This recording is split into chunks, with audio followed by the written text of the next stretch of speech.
right now because our very special New Year's Eve edition of Paleocrat Diaries is about to begin. 5, 4, 3, 2, 1.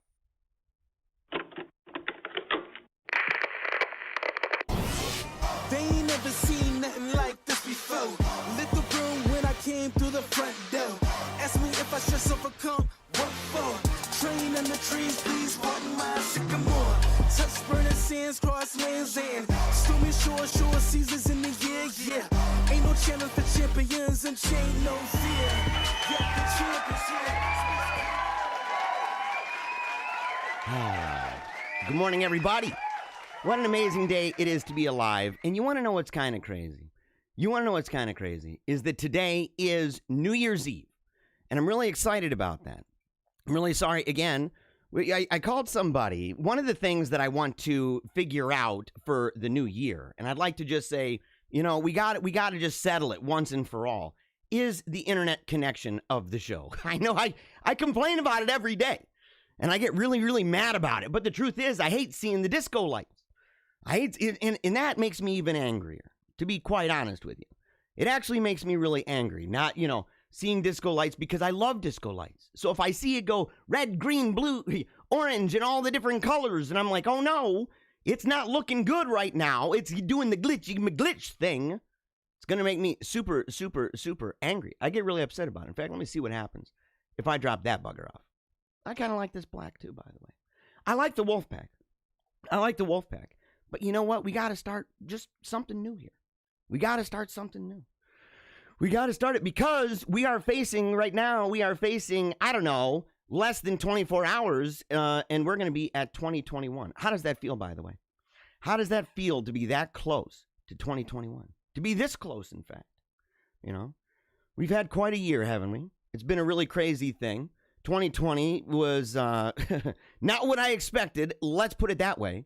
It's one of these things where, you have an idea in your head. I remember New Year's Eve last year, and I was really excited. I had all these plans.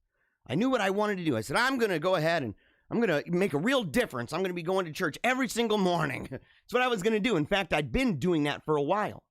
I've been going to church every single morning, okay? And I thought about it, and I'm like, it's such a bummer.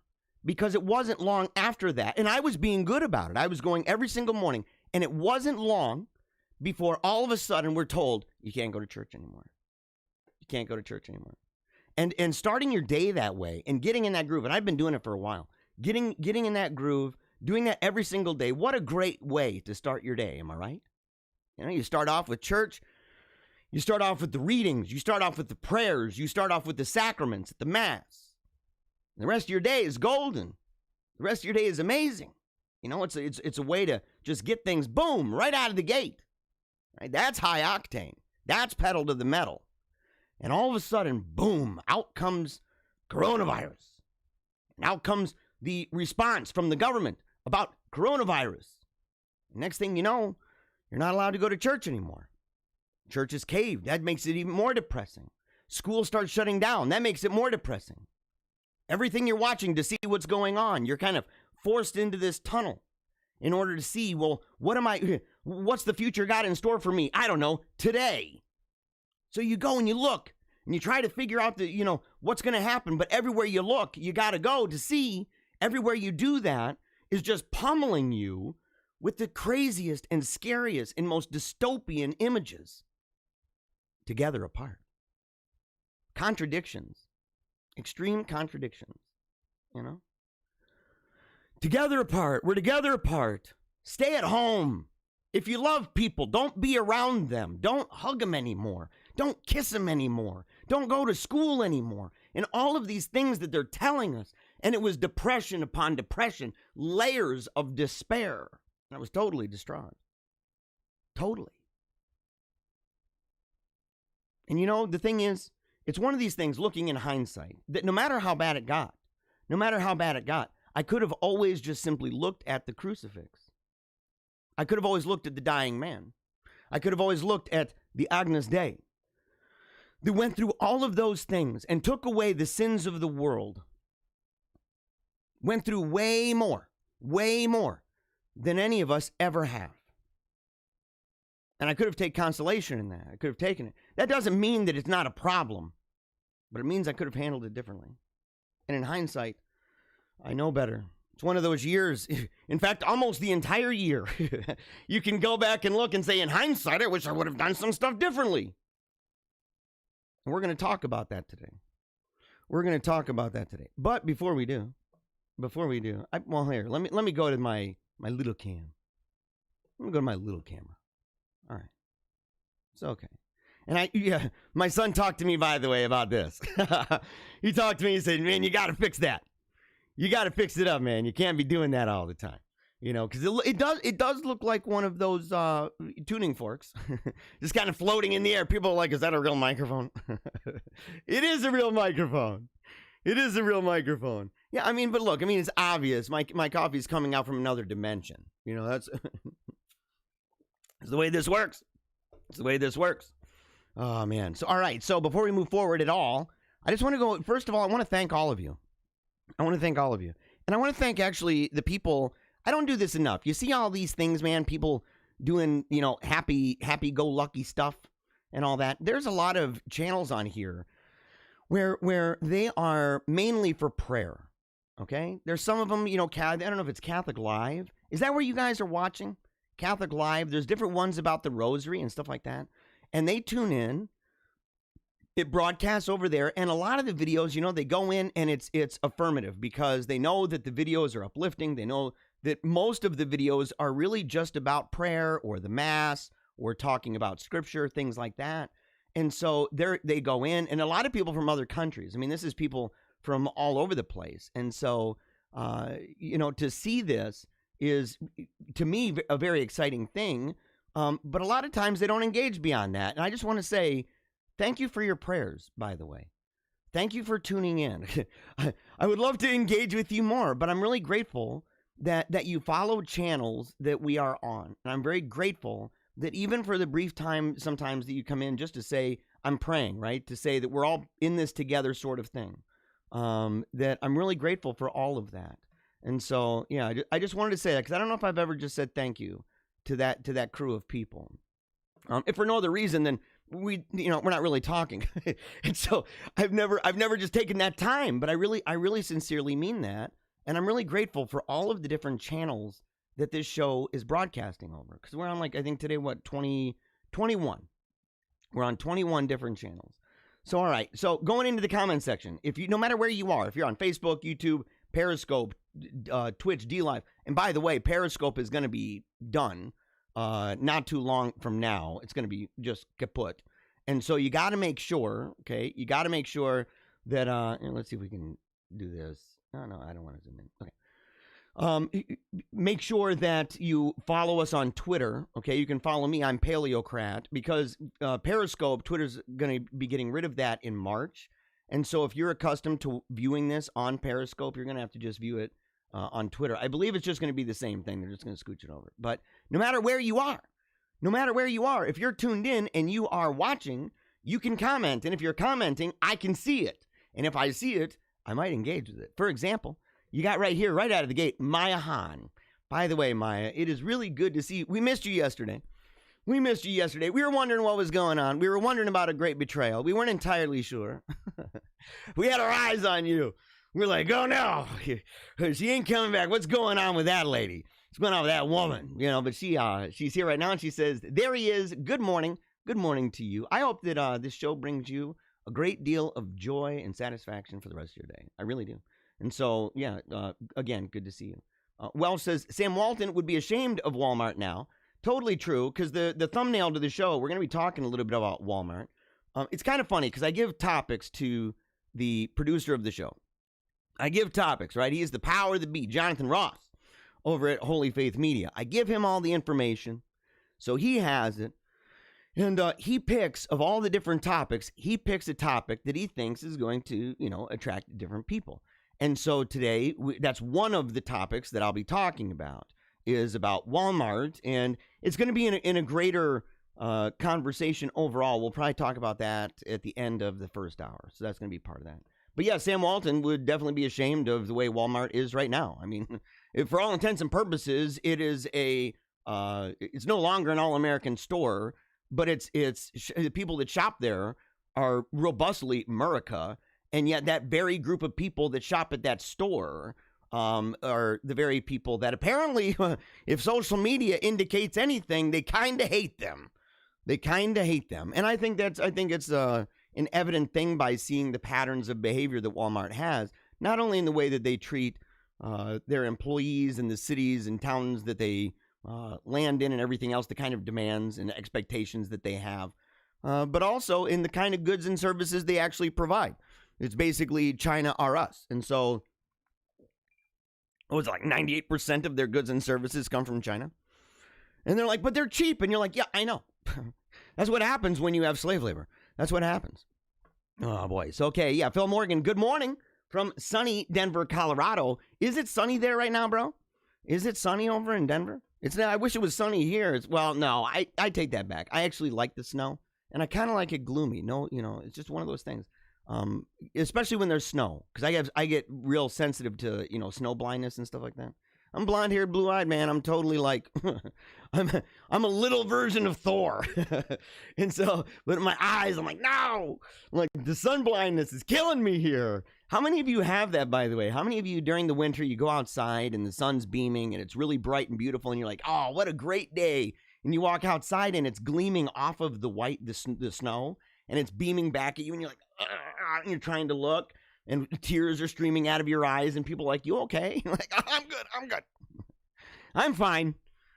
Oh, yeah, look at this. Annette Conrad, Happy New Year's Eve. Happy New Year's Eve to you. I got to say this, okay? And that's my mom. If you're on Facebook and you're on my page, because I think that's where she is. I think she's on my profile at jeremiah.bannister. Make sure to comment to her. She called last night. I love talking to my mom. I love talking to her, and it's one of these things where, sometimes there's late conversations and they can go on for a while. And some of those conversations you don't want to say, hey, look, I can't talk right now. They're really important conversations. And I love talking to my mom anyway. I'm a mama's boy. I've admitted it a million times with a great amount of pride. Okay. I wear it on my sleeve. But last night, man, it was like 12:45. Almost 1 o'clock in the morning, and she started talking, and it kind of turns into, well, how was your day and stuff? And I'm like, I gotta go to bed. Maya. I gotta get out of here. I gotta wake up early and do a show. Angry says, if they hate us, then I hate them too. I don't know. You don't want to hate them back. At the same time, you don't want to, talking about Walmart, if they hate you, you want to hate them too. I don't think so. I wouldn't say that. It's kind of like, you don't want to do unto others as you don't like them doing to you. But at the same time, there is a limit to that. And I think there is a way to show them that you disapprove. And that would be, I don't know, for example, not shopping there anymore. And but that's a sacrifice too. It's a sacrifice in a way. We've allowed ourselves to be convinced by this weird classical liberalism and free trade dogma that's like, oh no, these are good. The services are bad. Okay. The place is monopolistic, and it really does affect a lot of local businesses and kind of puts them out of business. And in fact, even affects local taxation, stuff like that. And if they don't get their way, they're out of town. But it's really good for you because you can buy more cheap goods. Isn't that great? Look at all of the material around you. And you're kind of like, yeah. And everything is like the cheap toy at Christmas. It ends up breaking very quickly.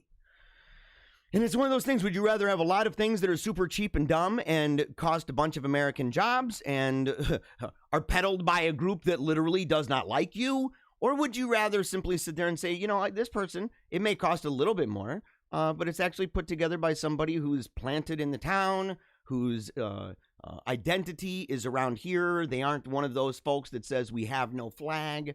They are robustly patriotic and things like that. It's worth the cost. There's, that to me is part of evaluation. And look, if people want to buy cheap crap from China that's based on slave labor and the loss of American jobs, that's their right. They have the right to do that. I'm not going to go and try to stop them. At the same time, I don't need to join them in that crusade because it's pretty dumb. All right, Barbara, hello from Wisconsin. Hello to you. Bethany, Hey, Jeremiah. Woohoo! Ow! Nice to see you. Bethany Brown Heikela. And look at that. Super buff, right arm, wolf head. Got the American flag in the heart. Totally true, 100%. It's like a selfie in emojis. It's a selfie in emojis. Can't wait to hang with you today. The black is sharp. It is, isn't it?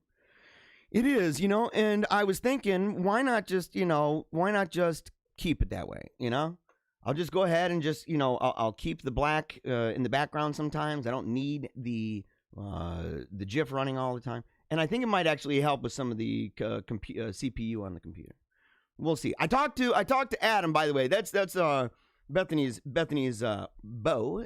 Not beau. I'm so sorry. Beau for life. Okay, that's the hubby. That's the hubby there. And so I talked to Adam yesterday about the glitchy nature of this and the disco lights on my computer telling me that the connection's bad.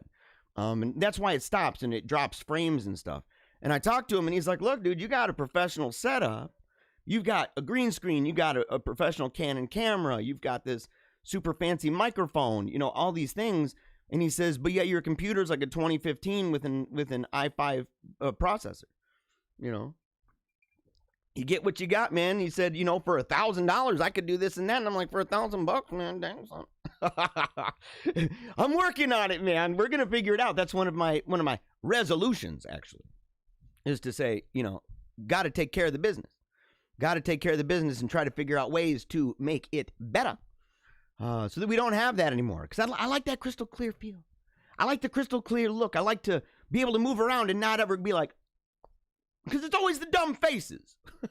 It always pauses at the dumb spots. And I'm like, and I make these dumb looking faces. My eyeballs are like half done, looking like a zombie. And it's all about the processing speed, I guess. And so but those are things that I'm working on. Finally connecting with people who would be able to help me out on that. And so we're going to do that. All right, let's see here. Kay says, just one more reason not to shop at Walmart. Totally true. Totally true. Welch says, China loving Joe Biden is loony. Yes, he's loony toony, bro. If you're a bro, Welch, I'm so sorry if you're not. If you are a lady, hey, thank you for watching. In fact, I don't know if you guys noticed this, but if you see the comments in here, man, we got a lot of the ladies. What's going on with that? What's going on? I'm grateful for all of it, believe me, but I'm kind of like a standout, right? Because a lot of times you have shows and it's just like dude land. It's like a sausage fest. It just is. Testosterone through the roof. And that's all it is, And I think this show is manly. I think we talk about manly junk. And so at the same time, we talk about family. We keep it family friendly, don't we? And we do it in a way that's got a little bit of pizzazz, not going to lie. It's kind of like the attitude of the show might be a little bit of a jazz hand. I'm not entirely sure. But, it pumps people up. And so I think that because, and that we recognize the ladies. That we recognize the value of the ladies. Because I think a lot of people, on the traditional side of things, they think that to be traditional means that you got to dog the women. I don't buy that at all. I don't buy that at all. I think that you can dog feminism without dogging the femininity. And I think that you can talk about femininity. You can talk about beauty, internal and external. You can talk about the value of the ladies and not just go in the kitchen and make me a sandwich. But being the Proverbs woman, right? The woman at the end of Proverbs that talks about how she goes into the marketplace. She's crafty with her hands, right? She works with her hands. She's putting her gifts and talents into use for the family. And so, we talk about that. We talk about complementarianism, the idea that you are together as a unit with your family, the matriarch and the patriarch. We talk about these things. I think it's why the ladies tune in. You tell me why. You tell me. Ladies, I'm serious. All the guys, man, you can go away for a second. Ladies, why do you love the show? What is it? Is it the cute stories? Is that what it is? Is it the hard-hitting analysis? Is that what it is? Is it yours truly? It's possible. It's possible. Let's see here. Let's see. China loving Joe. Yeah, we got that. Very good. Thank you. Talking about Sheila. Yeah. Brian, morning, Wolfpack. Yes, good morning to you. Remember, Christ is king, so we never give up. Totally 100% true. Jeremiah, do you want some green scapulars? Yes, I would love green scapulars, although, you wear them under your shirt anyway, and so it won't be a problem. But it would be bad for the green screen. I'd have to change the color in the back for that if it ever was, showing, something. All of a sudden you'd see straight through me. I'd be like, wow, didn't realize Jeremiah had a hole through his body, kind of thing. And so, but yes, of course I would love green scapulars. Of course. Well, you want to know something. Here's the thing. I wear a brown scapular, okay? But I used to wear, and I've been invested in a 5-fold scapular because St. Alphonsus Liguori is my patron. Okay, that's my name would be Jeremiah Thomas Alphonsus Maria Bannister. And so St. Alphonsus, that's the connection there with the 5-fold scapular. And so, but the thing is, I heard anyway a while ago that the sisters that were primarily responsible for making those, that they are no longer making those. And so you can probably still find them. I've thought about getting a scapular that's metal, but I don't prefer that. And so I prefer just the cloth ones. But yes, definitely 100%. You should get in touch with me if you want to connect with me like that. You can do that at paleocratdiaries@gmail.com. All right, let's see here. All right, here, let's see. Do. Yes, Happy New Year to Long Laga Amora. Happy New Year to you. Happy New Year to you. Let's see. Apparently Bethany's children, the blue-eyed girls, also have trouble with the funshine. and by the way, happy belated birthday to one of those girls, right? Didn't she turn 11 years old? I think I saw something about that. If you would have told me, I would have sang happy birthday to her. I think I'm going to start doing that. I think members of the Wolf Pack on their birthday, we're just going to have to start singing happy birthday to them. That's what we're going to have to do. I did it for my brother a couple days ago. If you missed that, you got to check it out. It's a powerful episode.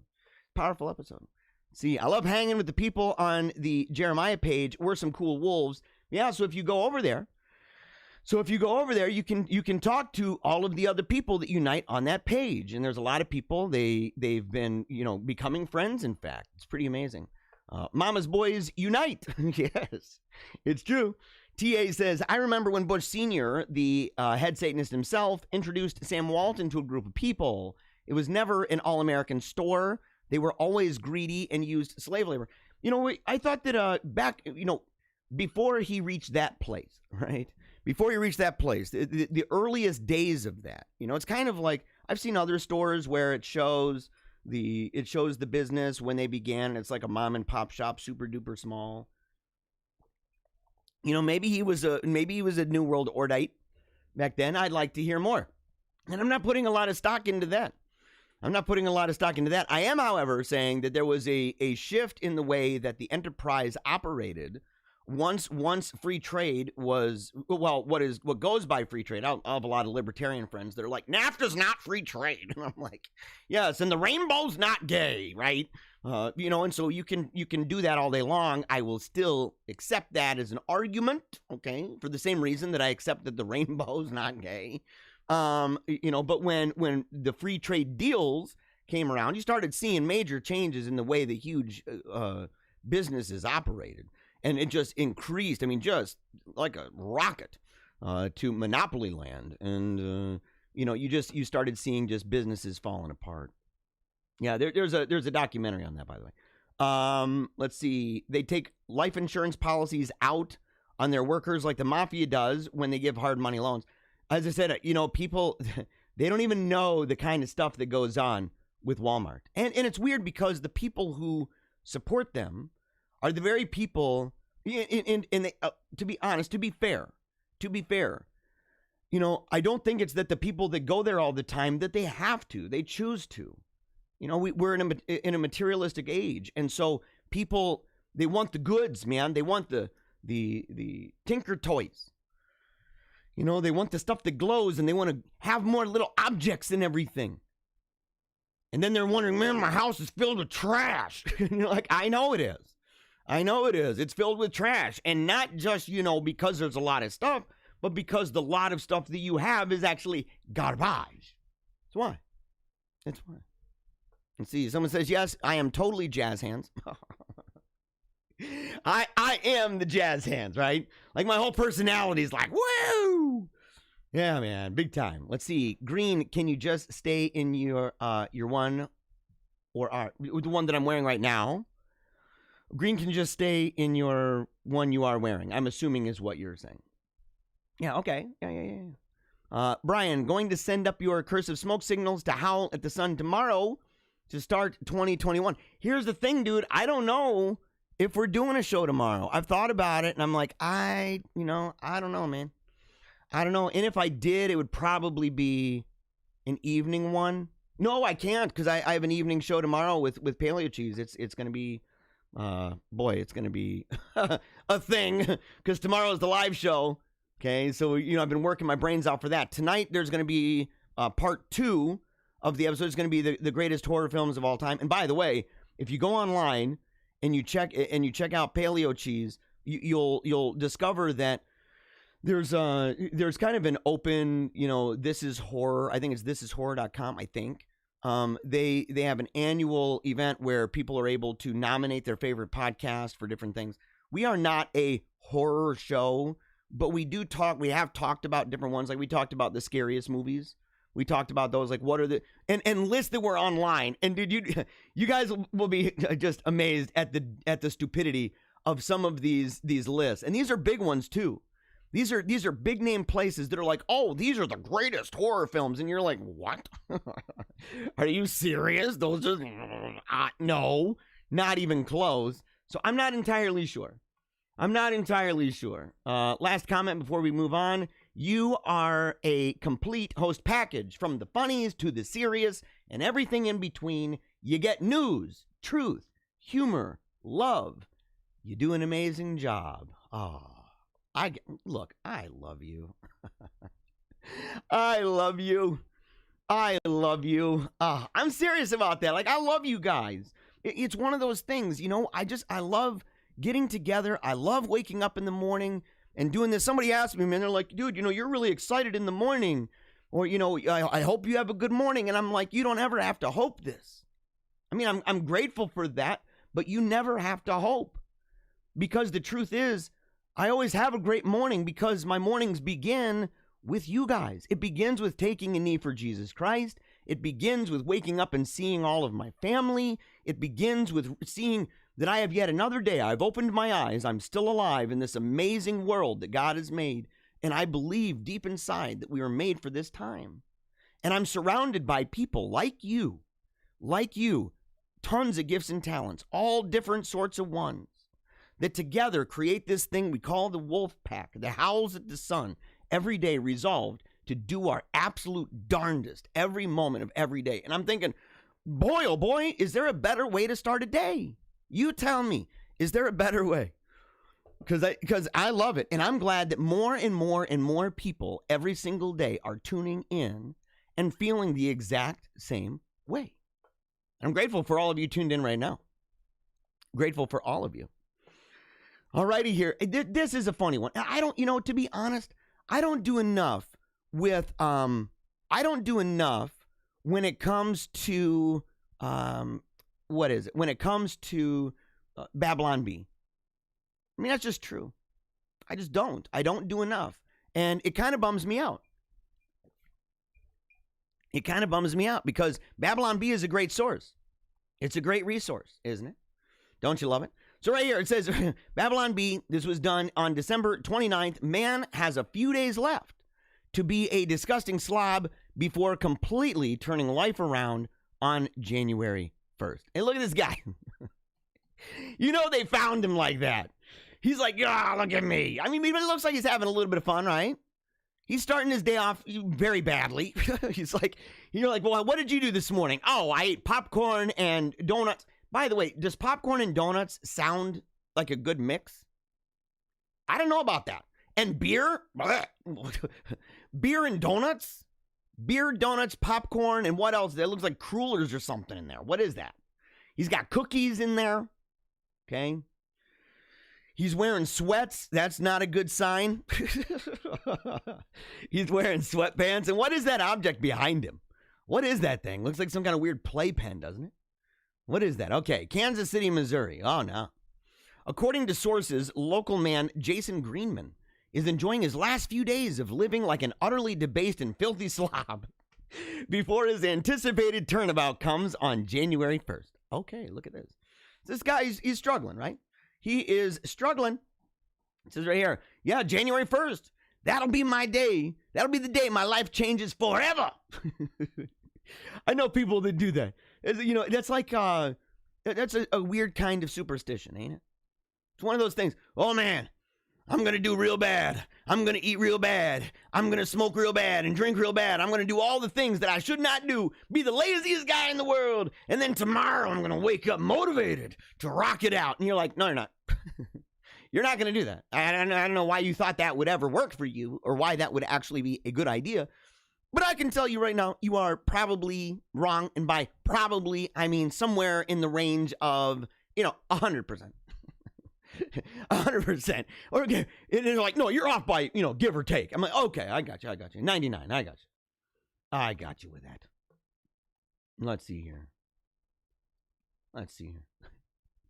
Yeah, while eating breakfast of Christmas cookies, leftover ham, pumpkin pie, and beer. It's going to be great. I'm going to get in the best shape of my life, read at least 30 books, get that promotion at work, start reading that Bible again. But first, I need to clean out all these leftovers and rewatch The Office and every Indiana Jones movie. Then it's go time. This might be an unpopular admission, but I've only seen not even a dozen episodes of The Office. And, but I saw a couple of The Office that was the one in England. And I have friends that are like, oh, dude, that one's like way better. And I'm like, no, it's not. No, it's not. I don't know why you think that. No, it's not. Yeah, The Office, Indiana Jones. I've seen all those. It's been a long time, though. It's been a long time. And by the way, what do any of you have any resolutions this year regarding how many books you want to read? I have a resolution on how many books I want to write and read. And I've already started that, by the way. I've already started working on that.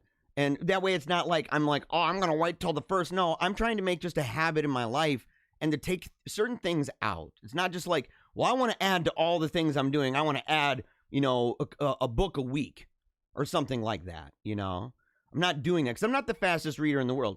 I do, however, I should probably begin by finishing the book that my mom bought me about speed reading because it has taken me over a year. I'm not even close to done.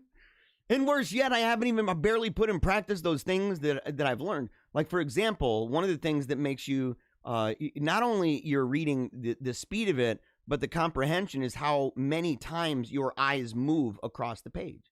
So if you're reading 1, 1, 1, 1, 1, 1, you're going to go real slow. It's going to go slow. It's going to be bad. But if you read it in chunks, you learn to do that. And there are some people, they're able to kind of, train themselves to be able to look and see massive chunks of words and see how those things are put together. I don't know how that works. I can't really do that.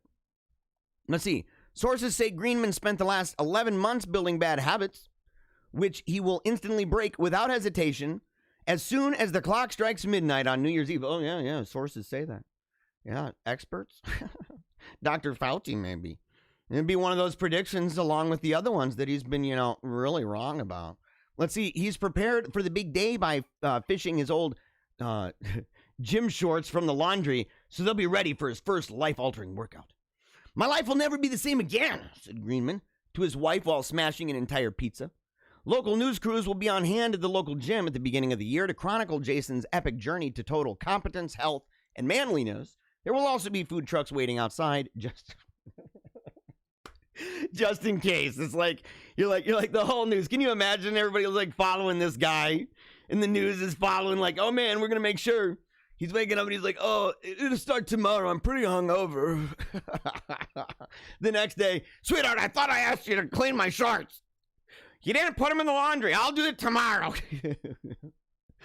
No, one day after another. One day after another. All right. So, okay, speaking of New Year, we're gonna stick on this theme here. Do you guys have any weird New Year's Eve traditions? There's a couple of these here I thought were really interesting, like throwing chairs out the window. In other countries, in the United States, we have this weird habit of like, kissing people and stuff. and drinking alcohol or drinking, the fake alcohol, which I got to admit, man, I love that stuff. What is it? What is that stuff? St. Julian's? Man, dude, I could drink St. Julian's all day long. It's true, I could. Ain't gonna lie about that. Oh my gosh, man. But yeah, they have other really weird ones, like from burning sculptures and breaking plates to chucking furniture out the window and talking to animals. You know, where is this crap, by the way? Where is this? Yeah, unused plates out the window. So okay, so here are some of them. And I'd like to hear, we'll go back to the comments. We'll go back to the comments in a little bit. Talking about some of your favorite or least favorite or weirdest or most lovable and huggable traditions around this time of year. Oh, and by the way, just as a reminder, Merry Christmas. Yeah. Merry Christmas. My tree is still up. I'd like to keep my tree up all year long. Not gonna lie, I'd love to do it. I'd love to do it. Okay, scarecrow burning, Ecuador. Really? Okay, I get it. To banish any ill fortune or bad things that have happened over the last 12 months, Ecuadorians set fire to scarecrows filled with paper at midnight on New Year's Eve. See, I don't get this, man. I don't get this. They also burn photographs of things that represent the past year. Look, Ecuadorians, I don't get that. Why do you do that? Setting fire to scarecrows. Oh, and they're like, oh man, yeah, this is going to take care of the business. I mean, okay, it's like the scapegoat. I mean, that's like an ancient thing, right? And so they're like, well, we're gonna, put all of the ill fortune and bad things. Has it worked for Has it worked for you guys? Has it worked? I don't know about that. I don't know about that. And how often, man? It's one of those things, right? Don't you think that if you have some kind of a tradition that you put a lot of magic into, and you're like, oh, this is the magical reason that we do it, and it doesn't work after a while, that some people will be like, man, that's a phony baloney. I'm not going to do that anymore. Why are we doing that? I feel bad for the scarecrows. That's a decent looking scarecrow. Keep that scarecrow up, man. Keep that scarecrow up. Especially now, because we are dealing, in 2021, this is one thing I can tell you right now, with a great deal of assurance. In fact, there's no doubt about it, is that 2021 is going to feature the extraordinarily intense, in many ways tragic, but also, a thing that's going to embolden us to do the best we can. It's going to feature the great animal uprising of 2021. It's going to happen, and you're going to be on top of that right here. So they should not be burning the scarecrows anymore. They should not. Broken plates, Denmark. Turns out it's not just the Greeks who enjoy smashing crockery during celebratory occasions. The Danes also hurl unused plates that have been saved up throughout the year at the front doors of the family and friends. Really? So they go to their family and friends' house and they're like, and the people on the inside are thinking like, oh man, yeah, dope. You clean it up, dude. I don't mind you breaking glass stuff in front of my house, but don't leave it there. Don't leave it there. I mean, what if I forget? And I go outside, man, in the morning, I got my jammies and a bathrobe. I go outside, I'm trying to get myself the mail. And I walk outside and I'm like, and pulling glass out. And they're like, what? Come back inside and the kids are seeing blood everywhere. Like, oh my gosh, you got glass all over your foot. And I'm like, oh, it's my friends. Your friends, they love me. Yeah, I don't know about that. Danes are weirdos, man. Danes are obviously very, very strange. 108 rings. Japan. In Japan, bells are rung 108 times in a Buddhist tradition that is believed to banish all human sins. The lengths that people will go. I mean, this is one of those things, though, in the universality of an awareness of the sins that men and women have committed in time, and the need of something that is going to redeem that, something that is going to make it. If that's the case, why would you do it 108 times? Who came up with that magic idea? They're like, yes, Revelation, it was 108. 107, it doesn't work.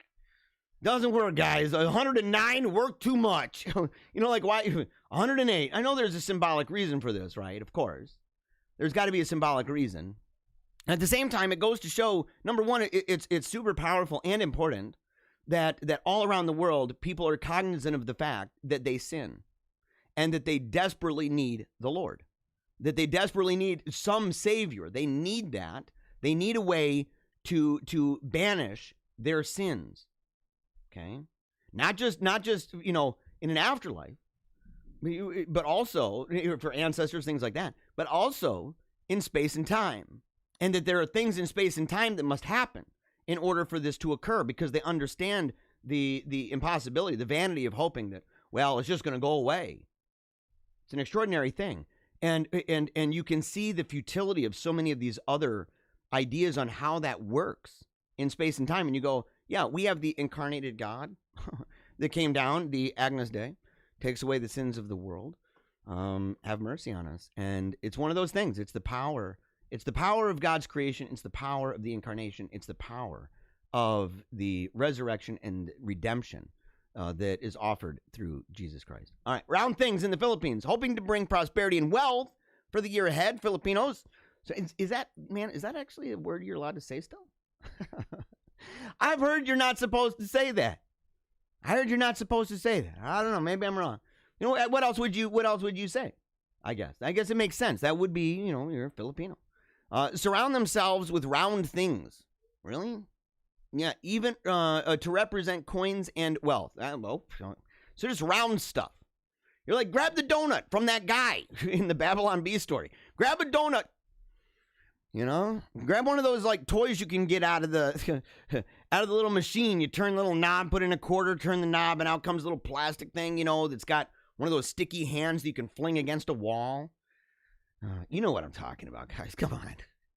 You know what I'm talking about. Let's see. Tossing furniture out the window. Yeah, we already. Okay, I have actually seen this before. One time where people were throwing furniture out windows, and it was throwing a lot of mattresses out the top story windows at Christ for the Nations Bible College, where I used to go. And I forget why they did that. There was a reason for it. It was a kind of a prank a little bit, but they were out there and they're just chucking these mattresses out the window, and some of them were like falling into the pool. But they didn't just throw out mattresses; they would duct tape some of these mattresses, so when they land, it was a loud boom, noise. I'm not entirely sure about that. It was a lot of stupidity, a lot of dumb junk going on at Christ for the Nations. To be frank with you. Let's see, colored underwear. I'm talking about dumb stuff. Colored underwear, what? In South American countries such as Mexico, Bolivia, and Brazil, your fortunes for the year ahead are decided by the color of your underwear. There's a lot of El Stupido going on down there, if they believe that's true. Those who want to find love wear red underpants for New Year. Oh, yeah. Yeah, that's how it works. That's how it works, guys. But at least you're letting people know. That's like an ultimate signal. You're walking around wearing the red, and everybody's looking around, and they're like, oh, so this is the person, this person's looking for some love. Maybe in all the wrong places, but they're looking for love, and right? Whilst those hoping for wealth should opt for yellow. Why yellow? Yeah, if you're just looking for peace, white pants should do the trick. Their color schemes are all messed up, by the way. Last one's tossing paper out the window. Argentina. Argentinians shred all their old documents and papers before the curtain falls on the year to symbolize leaving the past behind. They did that even worse, wasn't it? Wasn't it there yesterday? Wasn't it there yesterday where the Senate there voted to legalize abortion? So yeah, they're also throwing morals and natural law and divine law and the concept of sin, the meaning of marriage and the meaning of doing it, and all of these things. They're also throwing them out the window, as well as if precedent in America is anything to learn from. They're also going to be throwing a lot of baby parts out the window. So, and that's unfortunate. I don't want to dog all of Argentina, though, because, in fact, the vast majority of the people in Argentina don't actually support that. Yeah, so we'll see. Talking to animals. This is worrisome, guys. This is worrisome in Romania. What's up with the Romanians? Where do they stand on things that we support, right? Because if they're on our side of things, I need to know, who are the Romanians talking to animals? Romanian farmers. They spend their New Year's trying to communicate with their livestock and earning good luck if they succeed. I don't know about that. I mean, if it's livestock for a farmer, then, a lot of those, they're gonna end up killing and having to eat or sell for food. So, I get it. They're not vegans out there talking to the animals, that kind of thing. And I can't dog that too much, man. St. Francis. St. Francis of Assisi. He did some stuff that was a little weird. I used to try that. I used to talk to my cat. Preach the gospel to all living creatures kind of thing. I took that, very, very, very seriously. And I would try to talk to my animals and everything kind of about what's up. And say, you got to be good, man. The Lord came to redeem all things, including you. But we need to know, because we need to know if the Romanians have figured out the secret code. If they've got some lexicon, right? Some encrypted thing that they're able to communicate somehow to the animals. We need to figure this out, because number one, we need to keep an eye on those who might not be on our side in the great animal uprising. They might be, letting them know what's going on. I've never even thought of the idea that some of these animals may not understand, even if they're tuned into this show. The animals may not understand all of the words that we're saying. But the Romanians, the Romanians let them know. Darn you, Romania! Darn you, Romania! Ah, man. All right. House for sale in Vermont includes 7 jail cells. No.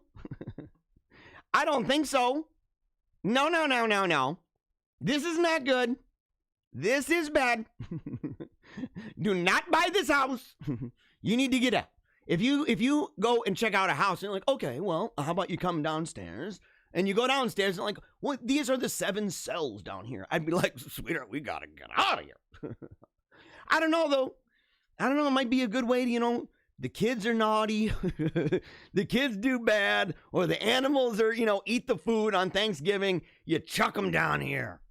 You open up that cage and you say, you get in here. Go downstairs. No, don't put me downstairs. I guess the selling point, I would be like, but does it have shackles that are, connected to the wall? If it does, I'm sold. If it doesn't, I need to look up the cost of shackles and see what that would cost and see if I can get that taken off of the house price. I'd probably buy it. I'd probably buy this house. Where is this house? In Vermont? Yeah, in Guildhall. That sounds pretty dope. Let's see. It served as the jailer's residence in Essex County. Oh, wow. Oh, yeah. I would probably do that. Let me see here. When you find out Happy Meals do not cure depression. Oh, it's true. It's true. It adds to it, man. By the way, do you guys know about McDonald's and the flavors and how they get that, and the fragrances, how they get it, the way, the uniformity? Because you can go anywhere in the United States and order any of their burgers, and it's going to look the same, feel the same, texture is the same, taste is the same. It's going to have the same coloration and everything. There's a uniformity all over the place. In fact, would it be all over the world? And you say, well, how is that? And you go, well, there's documentaries, in fact, that discuss this. And some of those documentaries, in fact, talk about the way that they create the smell. They create the smell with companies that also make stuff like perfume. And the idea of the smell is to induce childhood memories. So you're like, oh man, it's all nostalgic. You're like, oh man, yeah, I like that smell. You walk in and you're like, I'm in McDonald's. You just know you're at McDonald's right out of the gate, So you go inside and like, man, that smells really good. I know that food is Franken food. I know that food is bad. I know that food has been processed so much that the color and the smell and the taste are kind of manufactured. But the thing is, oh, that smell. And oh, the glow of the golden buns. Oh, the brightness of all the colors. It's like, it's almost like the colors on a cell phone. And by the way, one of the things I'm going to do for New Year, I'm going to start today, in fact, is put my phone back on grayscale. And if you don't know what I'm talking about, you really should check it out. It's a way that people, when they want to break free from the addiction of cell phone usage and screen time, stuff like that, one of the first things you can do, in fact, is to change your settings so that your screen is grayscale. And if you do that, even for, let's say, a week, number one, it's going to be irritating at first. You're going to get upset. And then after a while, you just kind of become used to it. And the thing is, after a while, you will find yourself just not as interested in looking at it anymore. And then when you put the color back on, maybe for pictures or something like that, and you put the color back on it, you're going to be blown away. I mean, it kind of hurt my eyes at first.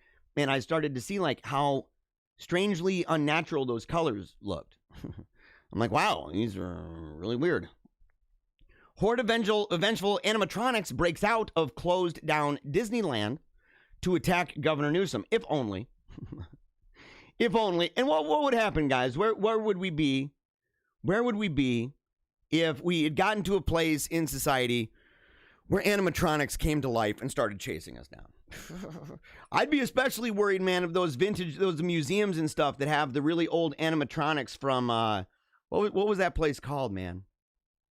Showbiz Pizza. Remember that? Do you remember Showbiz? That was around wasn't that around before Chuck E. Cheese? I don't know. Because Chuck E. Cheese, man, that place used to be pretty based.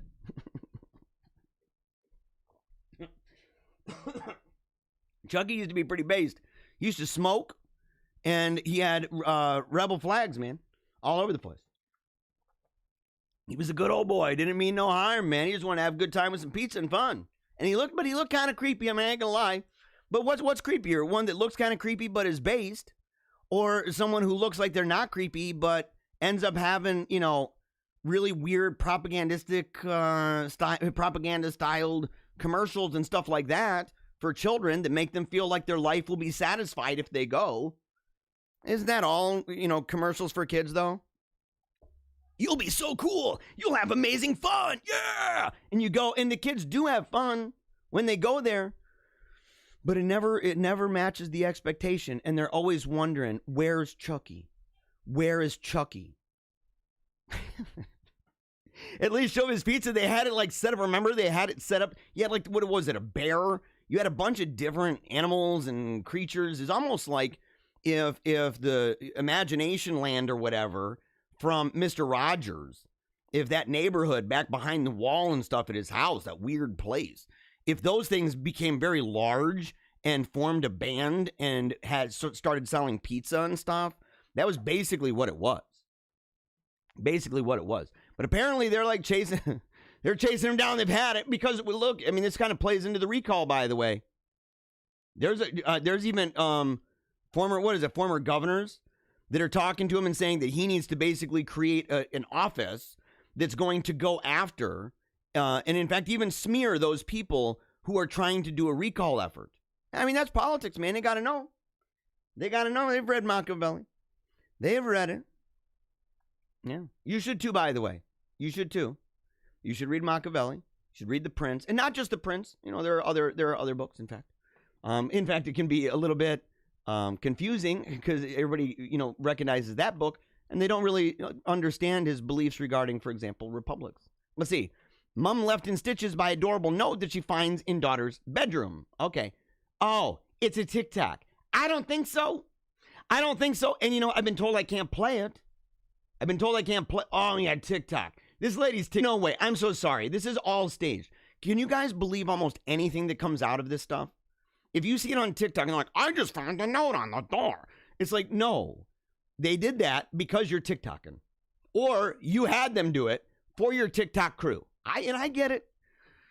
I get their shtick a little bit. At the same time, I mean, for short little blurb videos like that, I mean, that's just straight up, whoring yourself out. You're just hooking yourself at that point.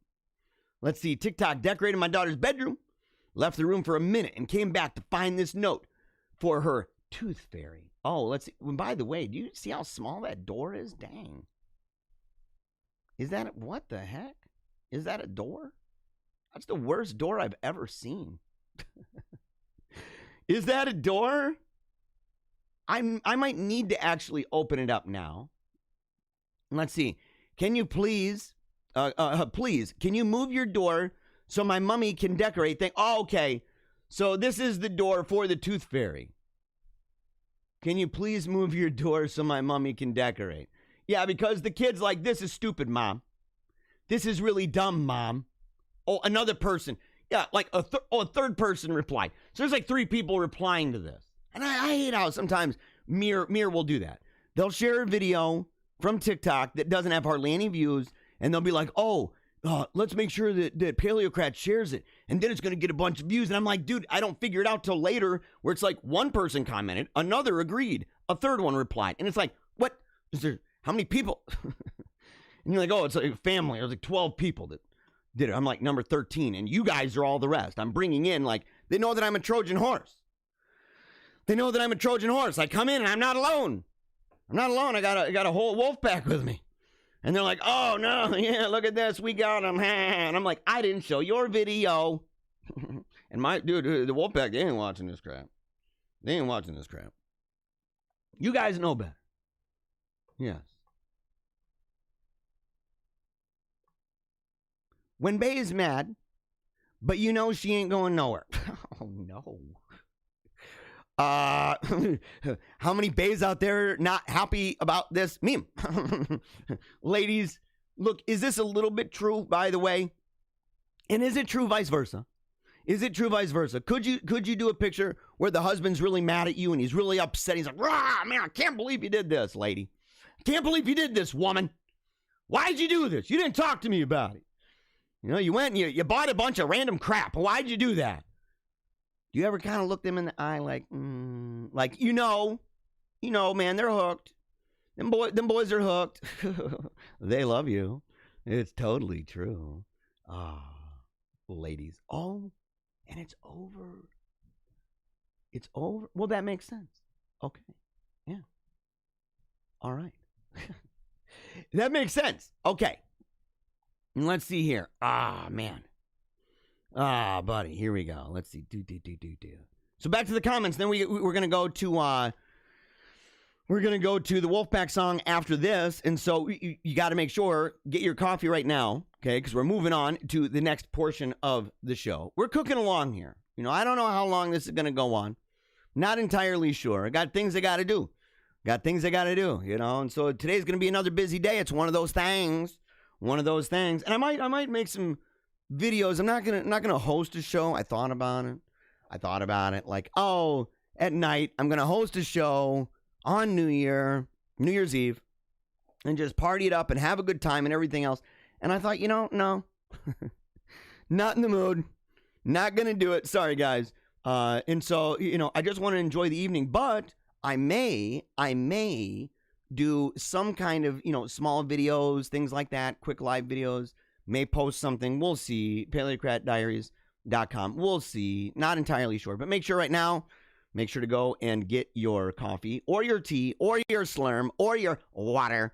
Get it ready, because we are about to raise our glasses high to the sky, howling at the sun as we do every day, resolving deep in our hearts to do our best, to give it our absolute best every moment of every day for the Lord, for those around us, because our aim is to not only make it to the other side in good standing, but also to leave this world better than we found it, okay? So make sure to get that. We're almost there. All right, let's see. Okay, let me see. I don't know if it's Facebook or your internet, but you're down. I'm going to try to catch you on YouTube. Yeah, I don't know about that. Definitely bummed that I'm down on Facebook.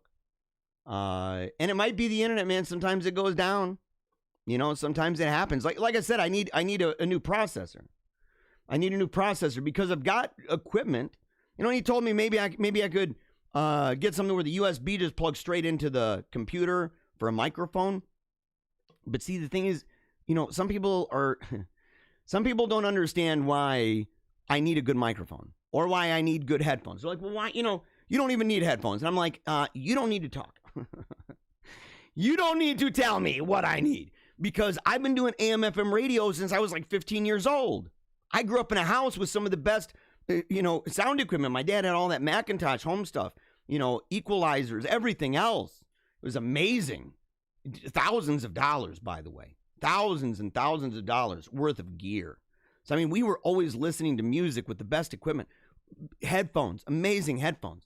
Inside the studio, microphones that were thousands of dollars. And so to get used to that and to hear yourself in your headphones, to hear that, and it's a weird experience to then be used to this and then take it off and not hear yourself. And you just hear the echoes off the wall. You're like, blah. I don't know how people do it. That'd drive me nuts. Especially when you're by yourself. If you're with another person, not so bad. That's kind of normal. If you're not with another person, kind of weird, man. Kind of weird. But I gotta get that processing speed up. The thing is, it's going to cost about $1,000. And so I'm looking around the house. Truth is, I'm probably going to have to sell some stuff. I don't mind. I'm going to have to. I'm going to have to say, man, and maybe, I know this is sad, but it might involve a guitar that I otherwise love, or different speakers that I have. There's a number of things that we can sell, bigger objects and products and stuff like that. It'll break my heart a little bit, but at the same time, I want this to be the best that it can be, and I don't want it glitching all the time. I hate it. It really actually makes me angry. Okay, Welch says, never seen The Office. To be honest, you're not really missing out. I mean, there's like funny scenes on it. And as I said, that might be a very unpopular opinion. I know I shouldn't stop at Walmart, but I overlooked my reasoning. But now I will not shop at Walmart because of their recent comment about Trump. I will encourage all I meet to also avoid Walmart. That's George Alexa over on YouTube. It's one of those things, man. There's all different reasons why people come to that place where they just finally decide enough is enough, and I just simply don't need it. I just simply don't need it, And, same thing with there was a thing that happened recently, even with our family, regarding Sam's Club. And not a principled matter for me. I'm like, dude, I'm not happy about certain things to do with this. And so, even though Costco, there's, they've got their own sets of problems. It's a different set of problems, I guess. But no matter what, the idea of size and scale, right? Of size and scale, and recognizing the power, the value, the benefit of many independent stores. And in fact, even the power and the benefit of inconvenience. People don't understand that. Which, by the way, is a little bit weird for people who are also really big about criticizing the world for its disinterest in delayed gratification. So the same people who say, well, delayed gratification is really important. Not just getting what you want right now. Getting what you want right now. You see something, you want it, you get it. I like it, I want it, I got it. And that's easier and easier and easier when it's on the cheap. Everything is on the cheap. These people understand the benefit. So many on the right understand the benefit of delayed gratification. And yet at the same time, they're like, well, but if there's different stores, then I would have to actually travel from one store to another. I would not be able to buy as many things. There's a benefit, in fact, to this. There's a rhythm and a rhyme to life.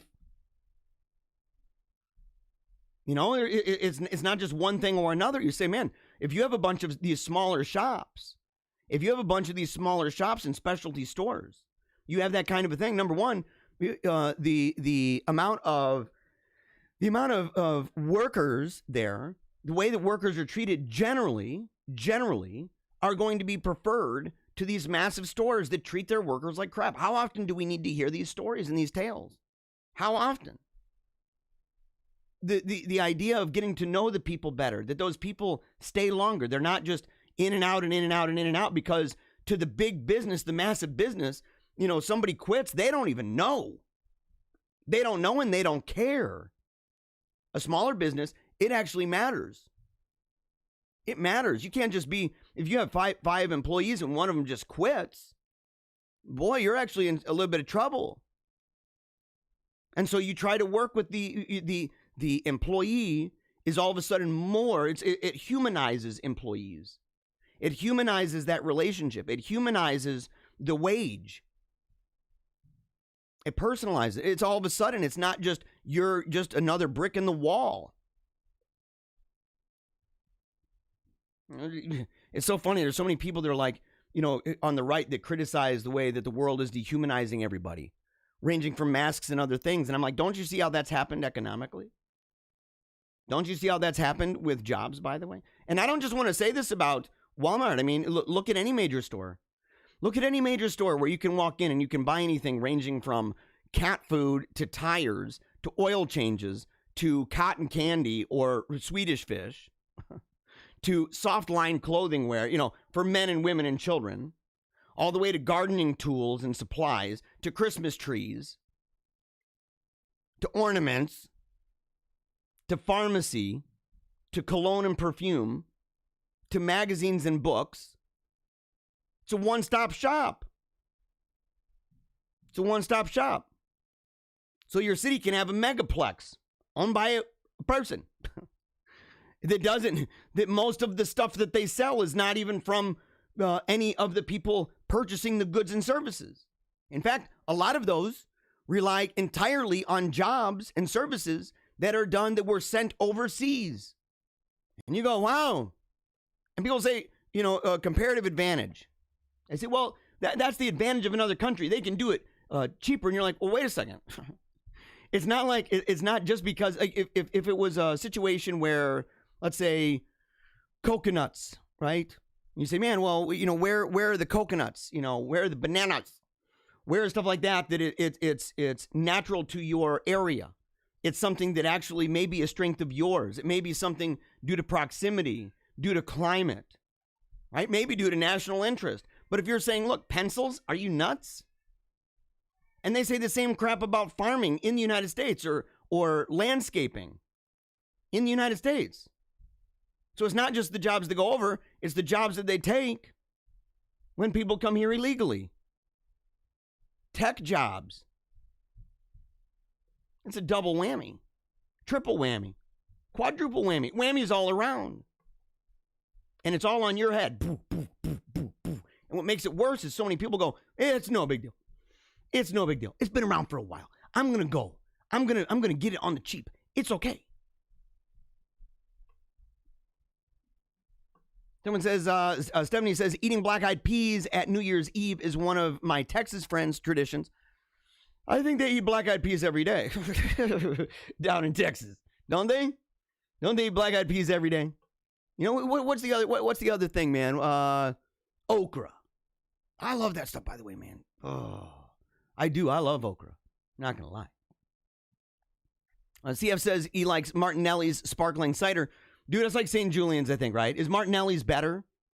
I don't think I've ever had Martinelli's. Is that like the fancy top shelf fake wine? Fake champagne? You're like, it's top shelf, dude. That's probably why I don't buy it. I'm down at the 5 o'clock at the bottom. It's called 4 o'clock because it's the knockoff and it's non-alcoholic. 4 o'clock. You're like, oh, what'd you get, man? I got some 4 o'clock. You talking 5 o'clock? No, man. No. This is like, St. Julian's is to wine. This is like, 4 o'clock is to what 5 o'clock is with vodka. Okay.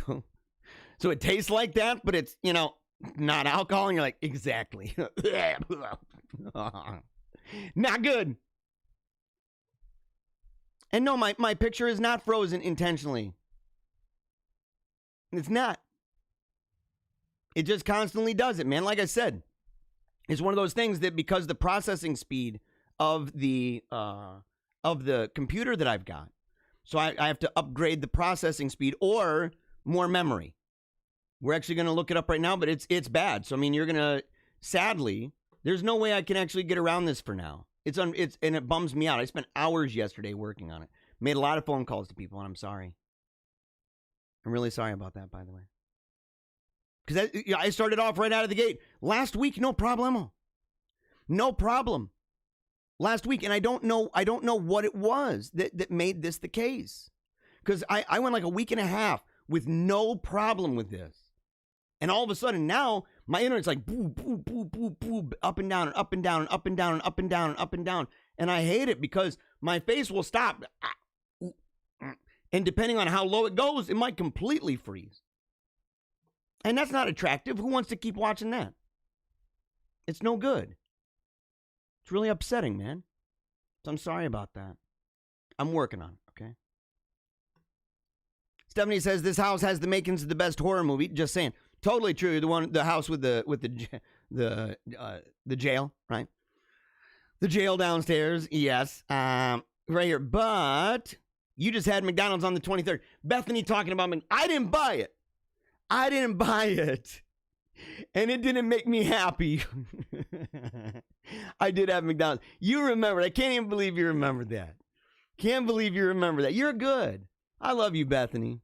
You're an amazing woman. You're an amazing woman. Adam is hooked up fat. You know it. You know it, man. Your husband, he's hooked up. We're both way out of our league. Okay. Let's see here. Brian, in 2021, I'm going to learn how to do hieroglyphics in smoke signals. So we're moving beyond the smoke signals in cursive. We're like, and everybody's looking out trying to see. They're like, man, Jeremiah does smoke signals in cursive. And I'm like, yeah, but my buddy does hieroglyphs in smoke signals. Oh, man. Yeah, Annette says grayscale is horrible. Yeah, it's my mom. I told her to try it. She did it. She tried. Jody says, I shop at Walmart because it's the only place where a lot of people don't wear masks. You know, that might be true. That might be true, Jody, but it's also a place that, you know, relies on slave labor. And, you know, almost all of it's from China, which is where we got the, you know, karunka-dunka. It's the commies, okay? We are benefiting massive amounts of commies going there. So it's like one of those things where you're like, yeah, you know, they're not wearing masks in Wuhan much anymore either. But I don't really know if I'd want to go there. Oh, I love you, Jody. And look, different people look. That's sometimes, given circumstances, some people say, look, I'm going to go to this place because a lot of the people there are not wearing masks, and I don't want people all over my freaking case about it. Look, you know, we're in a funky freaking place. A funky freaking place. Let's see, they did a study on an Egg McMuffin. They left it out on a plate for several months. It didn't mold or rot. Normal? I don't think so. It's totally true. There's a lady, how many years did she have? She had was it an Egg McMuffin or something? I thought it was for years. Not just months, but years. And opened it up. There was no mold on it. It was dark in certain areas. Like the coloration was not very good. It was kind of hard. Okay. But it wasn't moldy. Okay. Let's see here. Send Governor Newsom to Cuba. When I first saw it, I thought you were saying cube, like the cube. I'm like, oh, wow. Yeah, it's another level. Yeah, to Cuba, get him out of here, man. Hey, once that crap, he can go to different places. And why doesn't he go to China? You know? Yeah. And that says my Facebook is running fine. Yeah, I'm glad. Again, I'm glad to hear this. Bed Bath and going nowhere too. Yeah. All right, let's see. Okra is the bomb. Yes, people agree. Okra is in fact the bomb. It's totally true, isn't it? It's totally true. Bethany says, "Uh-oh, we've come to another disagreement. Okra, really? Yes, okra. Yes, okra. And you know what? I'm just starting not to believe you anymore when it comes to food. Everybody, look. Bethany is the one, if you don't remember, Bethany is the one that sat there and dared. She dared to challenge the extraordinarily traditional, very homemade, Gordon Ramsay approved canned cranberry sauce. That's what the Pilgrims used when they were with the Indians and stuff. The fact that you would deviate from that makes me suspect you. That's homemade. That is how God wanted cranberry sauce. I think he made it that way. Adam and Eve, at the first Thanksgiving ever, Adam and Eve had canned cranberry sauce. And God saw that it was good. And so did they. And the people who don't, I've got to wonder about you. And then you say, oh, yes, okra's not good. Oh, buddy boy. Oh. Yeah. Oh, yeah, man. Other people disagree, though. They like okra. Yeah. Jude says, no, sulfates in some Martinellis, too. Okay, that's, that'd be a good thing. Okay, so it's cleaner. Is it the top shelf? Is that what you're telling me? That's for rich people. Thanks a lot for rubbing it in my face. Let's see. CF Hulling. Target is no better than Walmart, in some ways worse. And where else at this point can you go to get these small appliances? See, that's the thing. Now, there are places like local stores, like you'll see some, and actually the internet has made this a little bit easier in some ways, because now you don't even have to just look it up in your local area. You can also look it up outside. But if you need something to go grab, it makes it tough, doesn't it? It makes it tough. Because if this is a long con. Because what ended up happening was we used to have those appliances. We used to have places. That's a need. So if people need these appliances, okay, and if it's a genuine need, you're going to have supplies of this. By and large, you may have to. It may not be right next door or right up the road, but no matter what, most regions are not deserts of appliances. And sometimes people may say, man, I really wanted that appliance. And then you go and you look and you say, well, what exactly is it for? And you're like, oh, it's for something I really don't need. But no matter what, let's say it's completely legit. In the past, you'd be limited to that. And part of that limitation would be a limitation of the imaginary of what you need. And it kind of feeds in on it. You know? But those are toast, man. So many of those are toast. Like I go up the road to an appliance store up the road. It's not Walmart. I don't know the last time I actually walked into a Walmart. It's been a long time. Ever since I read the high cost of low prices, I think. Let's see. And yeah, Target, man. I mean, you're talking mega superstores, dude. Yes, I mean mega superstores that have all of these things in one place. And you can just go. You have to realize each and every one of those things were at one point kind of more along the lines of a specialty, something that you went to a candy shop, for example. And it was never always exactly that, because you could go to, let's say, the malt shop, and it wasn't just malt. You might be able to buy a burger and fries. So, I mean, stores that mix it up with desserts and with food, but the theme is eating. Whereas these modern stores, it's just the theme is whatever. Anything you want, you come to one place. Screw all those other places. They're going out of business, and they do. And the person who used to be an owner of a business, planted in that town, maybe with a name and a legacy in that town, that was earned. In fact, that was earned. Okay, that person now may not, in fact, have a business anymore, and it's not even because the product that they have is bad, but because they don't get it from slave labor, they can't sell it as cheap. Because they can't buy it in major bulk, they can't sell it as cheap. And because they don't sell, candy and tires and scented pine cones and underwear and diapers and shoes and galoshes and deodorant, suppositories and all of that stuff, because they don't do that, Us magazines at the checkout counter, because they don't do that, people are like, well, I could go over to that store, but then I got to go to a drive to another one owned by a local person, too, to buy from them. And it's just not as convenient as me going in there. You go, that's true. But there's a cost to convenience, by the way. And that's what, again, I have said we need to make boredom great again. I've said that. Why? Because there's a value to boredom. And people go, well, what are you talking about? I don't want to be bored. And I say, yes, I know. That's why so many people are tantalized and wasting their time and their lives and turning into fat slobs that only care about themselves and end up wanking it all night watching porn. Sorry to get so graphic, but that's the truth.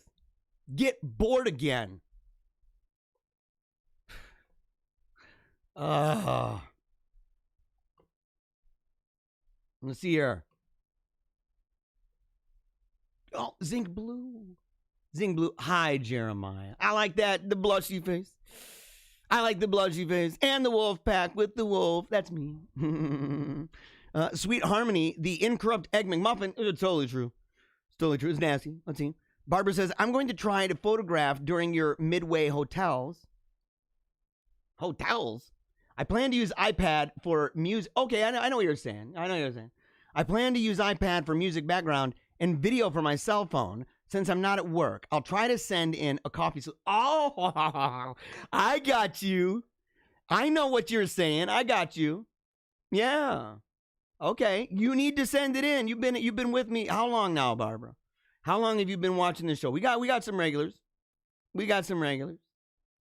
See, Sweet Harmony says Sears went out of business. Also Montgomery Ward, Radio Shack, and others. Yeah, totally true. Totally true. Man. Radio Shack is still around, but it's what internet only or something like that? Because I bought an adapter. I bought an adapter that allowed me to use my cell phone and still use my microphone. It worked, but it was cheap and it just, it's crap. Tina Ferguson, it was Showbiz then, changed to Chuck E. Cheese. I don't think it's the same thing, is it? I mean, they may have sold their stuff. But I don't think it was the same thing. I thought Chuck E. Cheese was its own thing, wasn't it? Or didn't they become two separate things? Because I thought you could go to Chuck E. Cheese or you could go to Showbiz. Am I wrong about that? Because I think Chucky was part of the Showbiz crew, wasn't he? At one point, and what was the reason for that? And there used to be a time you could go to Chucky and you would sometimes have those, the animatronics and stuff. And man, my kilobytes per second is dropping hard. How do I get this out of here? I'm gonna delete that thing. I'm gonna delete that. Yeah, that's that will stay, because it's got to stay. Actually, that one's got to stay. All right. So somebody says here, I go to Kohl's and Big Lots instead of Walmart or Target. Walmart and Target, for the most part, support CCP war effort against the United States. John Clore says, good morning and happy New Year's Eve to the Wolf Pack. Ow! Yeah, bro. Super pumped to see you, my friend. To see you. I hope you get that Us Against Media, man. Keep that rocking, bro. Keep that rocking, bro. And keep that head up, too. You're a good man. Keep that head up. And Barbara says she's been around for a couple months. Totally true. All right, guys. So here's the deal. It is now time. It is now. You know what? I got to play this. I got to play this video here first, and then when we get back, it's going to be the.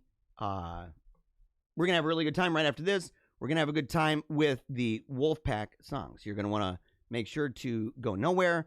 But real quick, a little bit about Paleocrat Diaries. We'll be back in about 45 seconds. Love this video? What a coincidence! I do too! Now head on over to paleocratdiaries.com for more videos, blogs, book and movie reviews, even Team Tiny Dancer stuff. And don't forget to check out our new members and services pages. It's how I pay for my kids to attend Catholic school. Until next time, Memento Mori.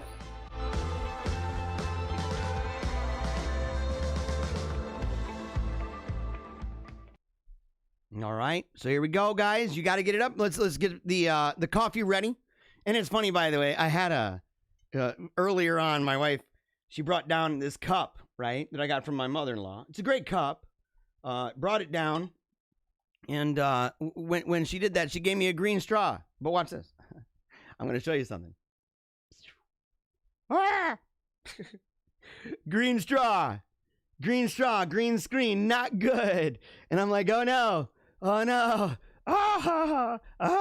it was a terrible thing. It was a terrible thing. So I'm like, you got to get a red one. You cannot have a green one. So all right, here we go. Get that coffee ready. Because remember, everybody, remember, okay, we are going to give it everything we've got today, no matter what we're doing. And look, and this is a great resolve. Not only, we can look back and say, what are areas in our lives that we did not give our best? What are they? What are things that we could have done differently? What are things that we should have done differently? And how can we make it better?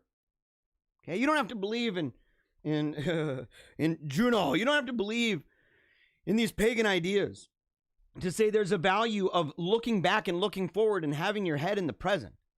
Okay, recognizing those who've come before you, the democracy of the dead, looking ahead to those who are yet to come, and realizing that what you're doing right now plays a significant role, not only in honoring those who've come before and continuing that legacy, those good things, while correcting those things that may have been wrong, but more than that, moving forward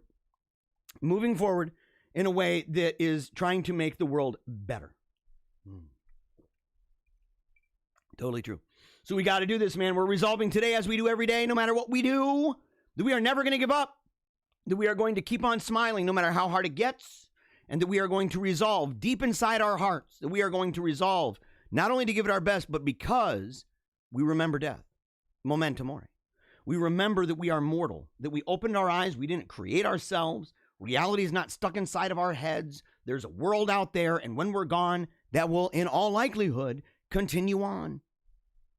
It will in all likelihood continue on. So what we do right now with the gifts and talents that God gave us right now, that we need to use those each and every day to recommit, just like when the sun comes up every day, renews a commitment to bring warmth, to bring heat, to bring light to the world, reminding us every day of the God that created, the only God, the King of Kings, the Lord of Lords, that is every single day promising that he is going to continue that great mission that he began, not only at the beginning, but through coming down in the incarnation, through ascending into heaven after his crucifixion and the sending of the Holy Ghost to empower people, empower them to go through the world like leaven, okay, inside of a batch, or like a mustard seed that grows and grows and grows and gets bigger and bigger and bigger, supercharged with amazing nutrients.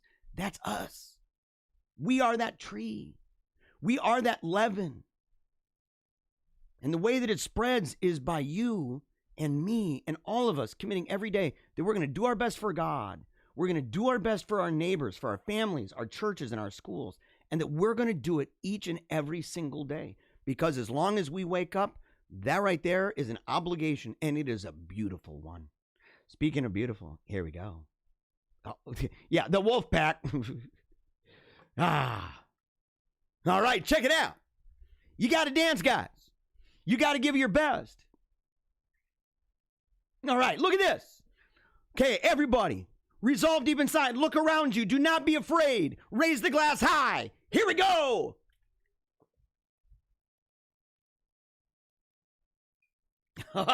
Yeah, boy. Boom. Boom. Come on. Woo.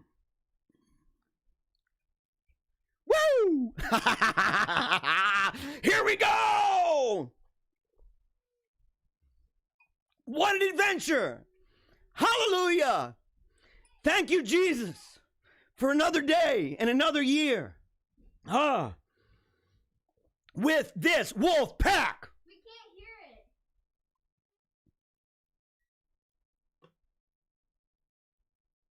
What? I've been told you could not hear. Oh no. Oh no. I was told you could not hear it. You know what? That's okay. That's okay. Can you hear this now? Let's do it again. Watch this. I don't even care. Here we go. I don't care if I'm embarrassed. They're like, you can't hear it. Can you hear it now? Hold on. Hold on. We got to make sure that we can hear that. We got to make sure that we can hear it. Here we go. I'm running again. Part of the wolf pack. Hold on. Yeah. Watch. Audio properties, wolf pack. Okay. Is it true, by the way? Is it true that you could not hear it? If so, could you? Okay, now you can. Okay. Well, guess what, guys? That might be one of the dumbest things I've ever done. I'm sitting there, ow, let's go, yeah! And everybody's like, oh, that's one for the record books. But isn't it the point, though? It's one of those things. I know a lot of people that be like, I made a big mistake. I look really stupid. And I'm like, yeah, well, so? I'm talking about animal uprisings, man. I'm going to look pretty dumb sometimes. But you know what? This is redeemable. This is totally redeemable. So, okay, here we go. Here we go. We are going to do the Wolfpack song again. And it just gives me another reason. It's one of those things that plays into the idea that I look behind me and I see the things that I messed up on and the things that I can make different and say, hey, at least I had heart and at least I can do it again. So here we go. Take two.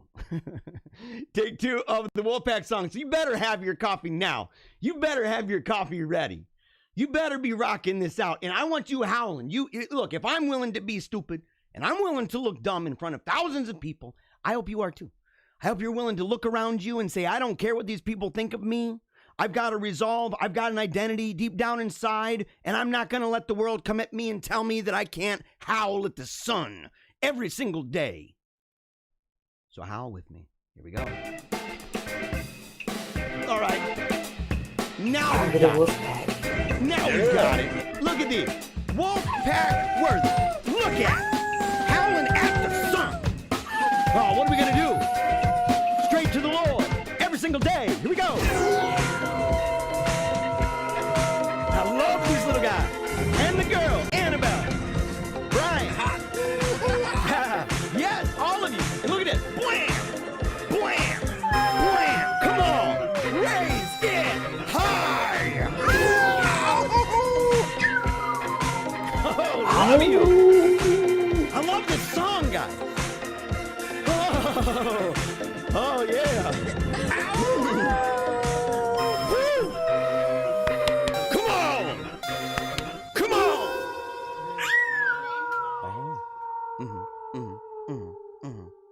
Totally 100%. Totally 100%. I love the wolf pack. You know what? We're getting bigger and bigger all the time, guys. It's totally true. We are getting bigger and bigger and bigger and bigger all of the time. It's totally true. It's totally true. Let's see here. I was gonna play this video and I can't. It has a song in the background. It has a song in the background that I just simply cannot play. And so we gotta just leave that. But the thing is that this is something that I hope people listen to. This is Steve Bannon's Fight for Trump speech from early November, and it will give you chills, okay? Former Trump chief strategist Steve Bannon released a powerful video on Wednesday night, Fight for Trump. The video includes footage from the D-Day invasion of Normandy, mixed with Steve Bannon's epic war room speech on saving America. And it also has, of course, the song called Time. And that's why I can't play it. Well, that, and it's got, a bunch of these clips of Saving Private Ryan. Now, I don't want to get in trouble for that, but I really do believe that people need to go and check out this video. It's powerful. I listened to it a bunch of times before the show today, and it was just powerful. But we're living in crazy times, everybody. We're living in crazy times. And, I was trying to think, the insanity all around us. The insanity within us, the insanity in our hearts and our minds, the insanity that comes out of our mouths, the insanity that is happening in our homes and in our churches, in our businesses, in voting, right? In the medical profession, all of this stuff, it has completely gone haywire. And so much of this boils down, and it's what, I was reading a book recently. I've got a whole bunch that I've been reading. I read all, every day. And I'm sitting there, I'm reading it. It was talking about the future. And this is written kind of in the early first half of the 20th century, talking about the upcoming age, right?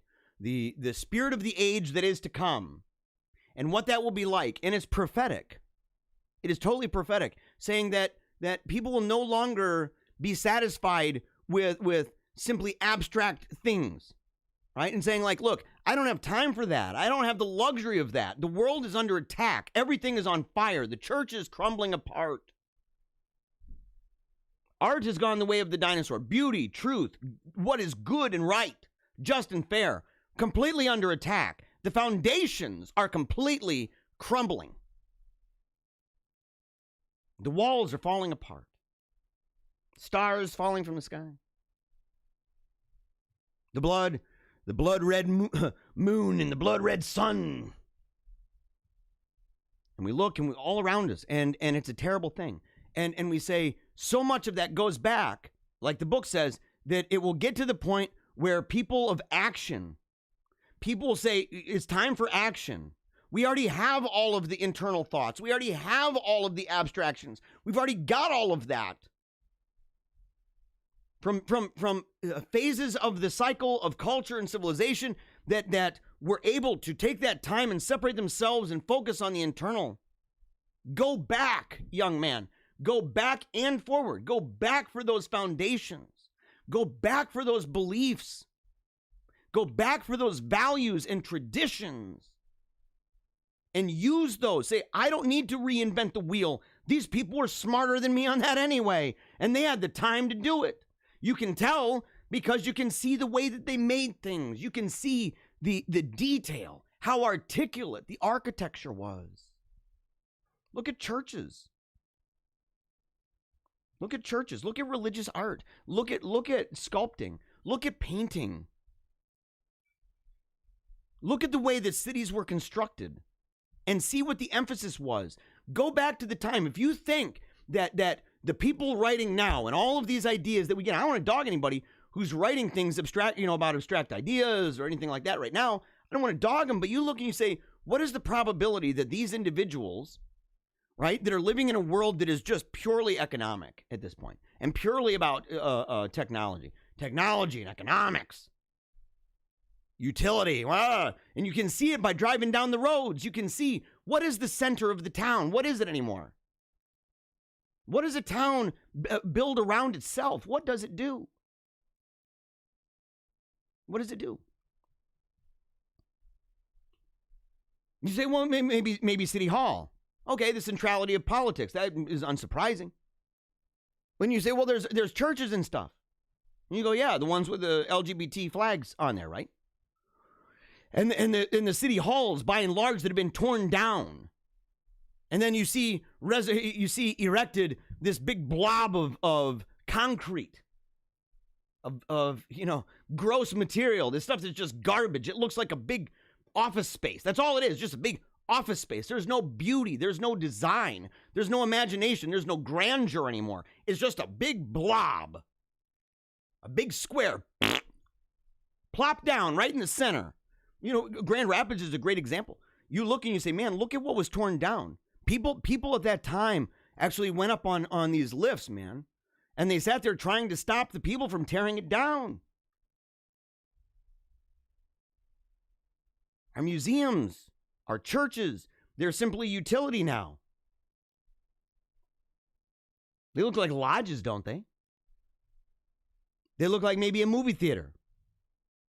That's it.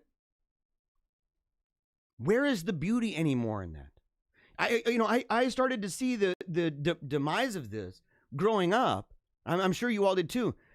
If you were a Catholic, you saw the demise of beauty inside of the Mass when you started to see the way that so many of the ordinary form Masses were done on the tables replaced the high altar. The priests in their vestments, they looked like they took them off the curtain rods at their house and just draped it over themselves. And not because they had to. And not even because it's a feigned kind of humility too, by the way. And it's a way to say, well, it's so grand and grandiose. And you're like, yes, it is in fact grandiose. Well, God would have won it that way. Are you serious? Number one, what are you saying about some of the greatest human beings that have ever lived? What are you saying about the saints, by the way? What are you saying about the development of the church, by the way? What are you saying about all them? But secondly, even going back, before the establishment of the New Testament church, to say, look at the way that God required for the priest to be clothed. And you go, man, look at the drawings that they've done of that. God's never been into this thing about frumpy town.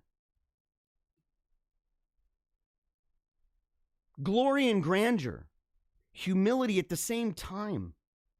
It's not an either or. But I saw it now, not just with that, but I didn't grow up Catholic. I grew up Protestant. And anybody who's, in their 40s, a Gen Xer, right? Any kind of Gen Xer, any kind of, older millennial, they know what it is. Remember, all of the art forms that used to be done with that. And I like Gerbert as much as the next guy that was raised on, Protestant programming and stuff. I like Gerbert. But at the same time, I look at the music. I look at the art. I look at the churches with the art in the churches, the felt boards and the banners made out of cloth. And look, I don't want to be dogging people too much about this because, it took somebody to make it. But if the idea was that's just the standard, you could go in any of these churches and that's all it was. That's all it was it was the same kind of material, that frumpy, crappy material that the Novus Ordo priests started wearing. With that moon thing all around their neck. Looking like it's out of some Star Trek thing. But you look, I remember I went to a wedding. I won't say which wedding. But I went to a wedding. And I saw it was, art all over the place. And it was pretty crappy. And by pretty crappy, I mean like I would not want to go around and look at it more than one time. And even then I was kind of like, why am I doing this? And I asked somebody at the table with me, somebody who is an art teacher in a school locally here. Used to be, in fact, my kid's art teacher. And I asked her, I said, what kind of art is this? Like in the history of theory. She goes, it's modernist art. And I'm like, really? I said, that's the name of it? She goes, oh yeah. She said, it wasn't really popular. It was a political statement. It really wasn't as much, an art form in the sense of others. This was really a political thing. And it didn't really take off. And it's mainly, churches and, really progressive groups now that use it. And I'm like, that's gross. That's gross. Do better than that. But you see and you say, and I'm only saying all of this to say, you can see where we should go for certain things based on the symbols and things that we can recognize and say, man, these people are really articulate. These people are spending years and years and years painting glorious things for God. They're really thinking a lot about this, by the way. They're not just thinking about their PlayStations. They're not just thinking about, what CD they're going to listen to, what MP3 they're going to listen to, what kind of new app, addictive app. Oh, look, man, I'm playing this one. You can burst little bubbles for hours and hours. Man, this is addictive. My eyes are burning. They don't do that. And you can go back and look and say, why do I need to reinvent the wheel? I can go back to them. I can glean that wisdom and that understanding and that knowledge from that period within our culture where the interior life was central. Because we're people of action at this point. We are into paradigm matters. We're seeing entire paradigms. What I mean by that is foundational things, fundamental things, the big enchilada. That network of beliefs, right? If you could imagine a belief about where do we come from? What is the meaning? Where are we? Are we going anywhere? What is the ultimate reality of this? Is it just, what we see and touch and smell and taste and hear? Is that all this is? Or is it bigger than that? What is the ultimate? What makes it so these things can be themselves and yet similar? I know that sounds weird to say, but that's really important. In fact, it's central. It's the most important thing. One of the most important things when it comes to the idea of being able to talk to each other, that we're able to use words that are similar and letters that we say, well, those letters are here, but there's differences. Or he's talking about the color green behind me. I have a green screen. And I was saying, there's other color greens that we can call green, but aren't the same green. And chairs and couches, hammocks, bean bags.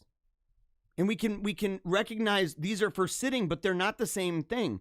That's actually so central. It's like, duh, obviously. Yes, duh, obviously. But most paradigms, most views, that network of beliefs that people have, and by most, I mean every one except for the Trinitarian Orthodox view. By Orthodox, I mean, I'm not talking Eastern Orthodoxy.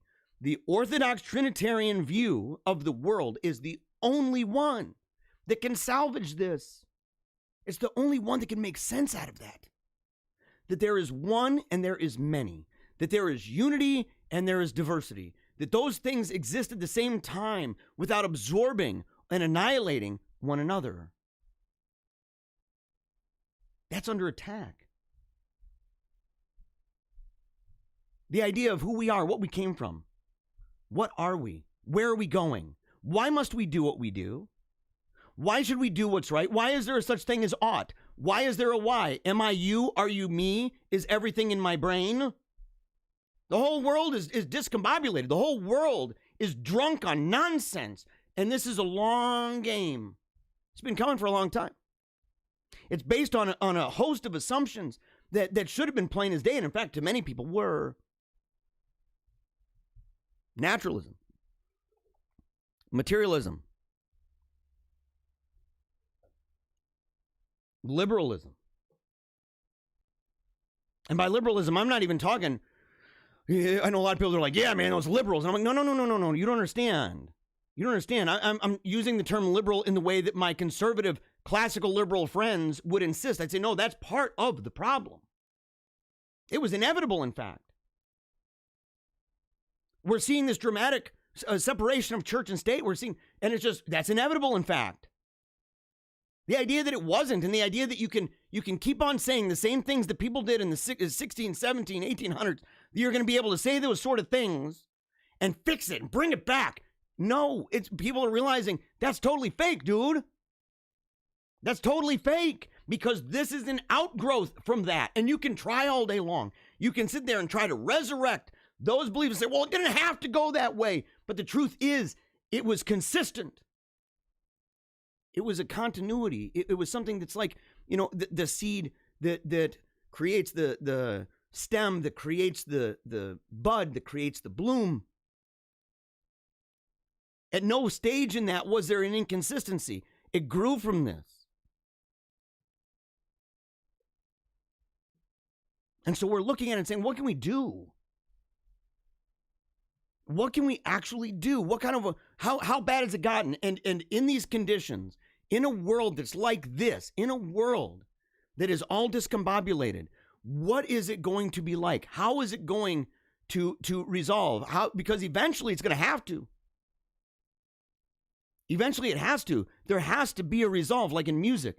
You start at the one note, right? The root in a song. And you move around on that, and you hope that you're playing everything that's within the key of that root. And if it's not, that there's ways to kind of do that too, right? But that it flows together. But eventually it's going to want everything inside of the listener, as well as the person playing, is going to crave the idea of resolving by getting back to that root. That's why so many songs, they start and they end on the exact same note. Try doing it sometime where you stop. Play Mary Had a Little Lamb and try to stop on the note before the end. Try to stop on it and say, what does that feel like? What does this sound? It makes you anxious. It makes you want to resolve. It's a sound of movement that you're moving forward. And it's like, well, but there's something else. What is it here? And what it's trying to drive to is the do, re, mi that ends with do. On both ends. It resolves. But not the same. Same note. Same note, but it's different. It's an octave different. And that's the way the world is right now. We've got to get back to our roots. But it's not by just simply going back. It's by bringing them with us. The people who want to go back... I know people, and I've said it before, press escape to go back. What I mean by that, though, is not, let's go back to the 80s and resurrect that. It's impossible. You cannot drum this up. We talked about it yesterday. You can't do that. Let's go back to the 50s or the 40s to drum up the mass and exactly what it was like. Now, you could do that. You could do that in the form, and I believe in that, by the way. I believe in that. But you're still stuck with all of the trappings around you. You're still stuck with how even you have changed over time. How I've changed. How the world around us, all the others have changed. And how certain things are in place that keep driving forward. And instead of fighting against that, we need to realize that that's part of what has always been. It was true of the people in the 1600s as compared to the people in the 15, and the 15 to the 14, and the 14 to the 12. The further you go back in tradition, you can see that that is how it works. Going back to bring them forward. We need to do that. Go back to bring it forward. As a foundation and as an accent. Not only in our lives, but a resolve in our culture. Because right now we got crap like this. I followed. You were followed. Why was my tag run? Because we wanted to... Did I break the law? No, sir. Then why are you here? We want to make sure there's nothing done against you, as well as what was done in the store with the mask. That's all. I want to know why my tag was run. Because we want to make sure... Did I break the law? We're trying to figure that out. Did I break the law? You know I didn't break the law, because the other cop said I didn't. So you're just harassing me. You chose to harass me. The other cop walked up to me and said, you did nothing wrong, there's no problem. Sure. But you chose to run my tag. I want to get your side of the story, what happened. I told you my side of the story there, but you chose to run my tag. I just want to give you the benefit of the doubt, because you said you had a medical exemption. It doesn't matter what I have. It's not a law that people are required to wear a mask. Yes or no? Yes, it is. It's a law? Yes. It's a law. You're telling me it's a law? The governor has mandated masks. You're telling me it's a law. We're in a place where laws, mandates, separation of powers, they're all blurring together. You don't do what you're told. You don't put the burqa on. You don't put the burqa on. We're going to follow you home. We're going to check out your tags. It gets worse. the chaos of our world. I'll miss you, Dad. I only wish that I could have held your hand one last time. And right behind them, the TikToking nurses. It's a world that doesn't see how insane it is. It's a world that can't even look themselves in the mirror, and which is so strange, by the way, because they're constantly looking at themselves.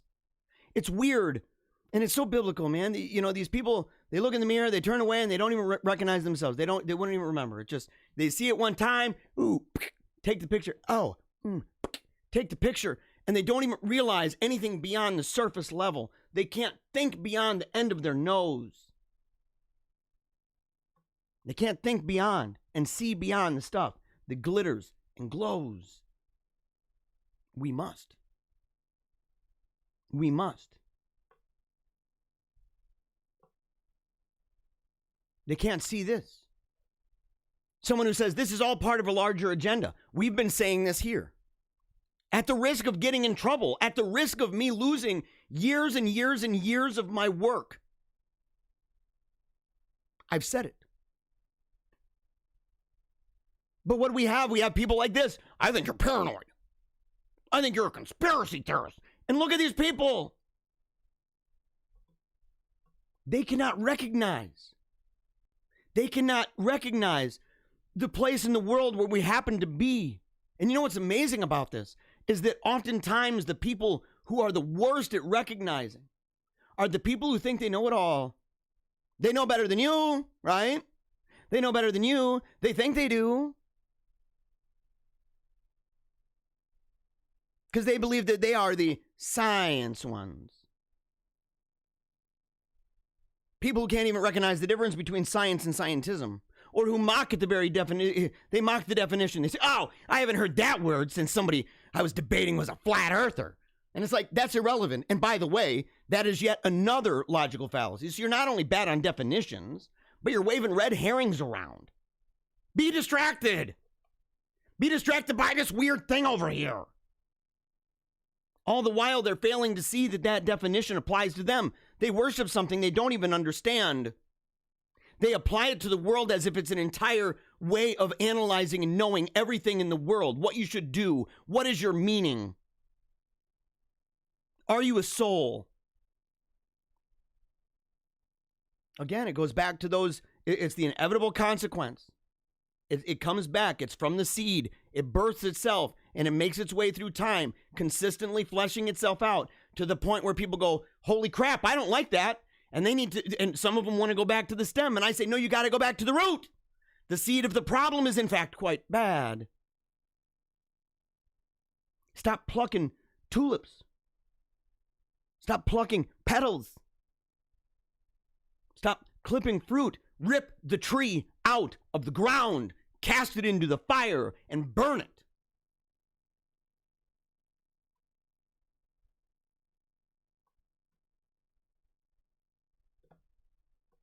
And look at the ways it's become very aggressive.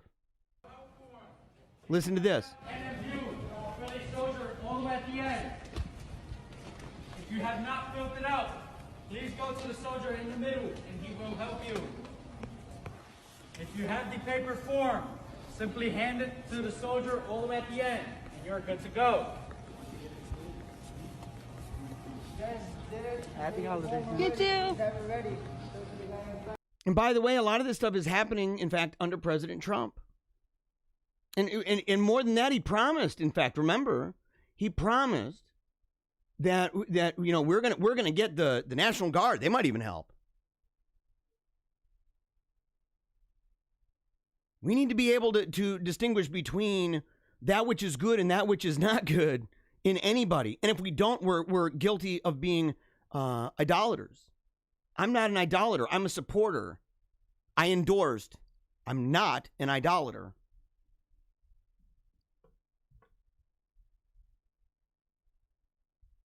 We've got this sort of crazy. Fight bigotry. 98% of straight men are unwilling to date trans women because of hatred. We need to not only say that's crazy and make this argument, we need to be very good at making the counter argument. And not just saying why we love each other. You know, I used to show memes at the end of the show, and some people miss that. I used to show memes at the end of the show, have meme review. Maybe we'll get back to that. Maybe it's one of the things we can do. Do a little bit more of that. But I blend them in more now, like this, for example. You know?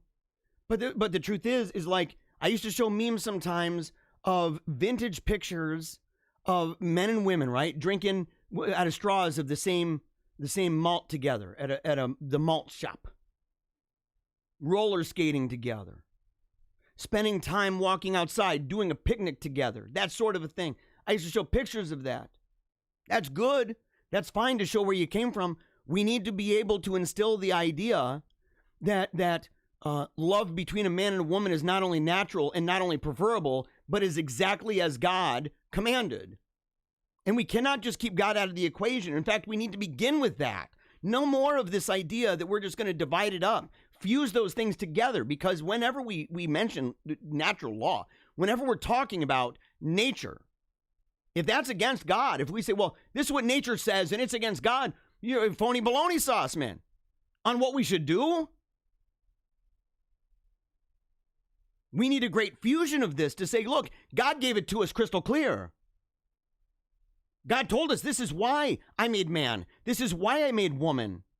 And we need to be very clear about showing people. And at this point, we've got tons of evidence of what happens to a person, to a family, to a community, to a nation and a world and a church and a political economy when we deviate from that.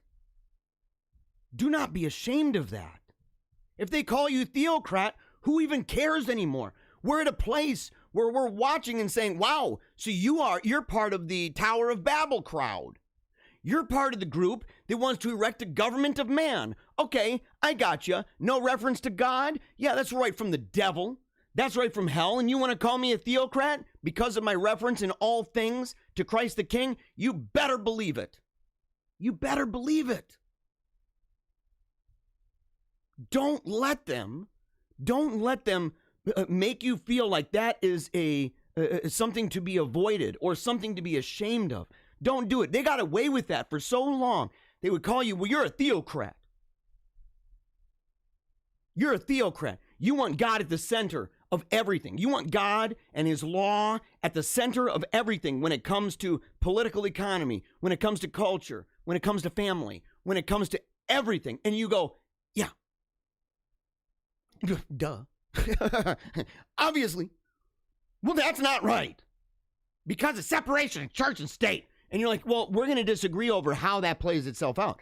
And by the way, there's a major misconception over the idea that a theocracy means that you think that the local church should be the boss of everything and the pastors are the leaders. That's some ignorant crap. But we cannot simply walk past this as if this is not a real problem. This right here is the kind of thing that is going to be fed to the children. It already is. It is right now. And anybody who watches this and whistles as they walk by, anybody who does this is not only spitting on the graves of the dead, but is curb stomping the face of little kids in the future.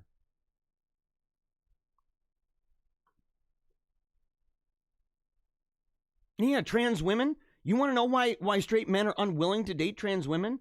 Because they're not into penises. Because they're not gay. They're not into a gay person who says they're not gay, and to prove it, they've decided that they're going to dress like a woman, make a woman's name, take a bunch of hormones, and cut off their private parts. I mean, I don't know what to tell you. But that's it, isn't it? I mean, why should anybody be like, well, I don't really know why I'm not attracted to that, but maybe I am into, the dong. No, we're not. 98% of men. No, we are not. It's weird that there's even 2 that are. And I know some people will say that this is kooky land, but the truth is not really.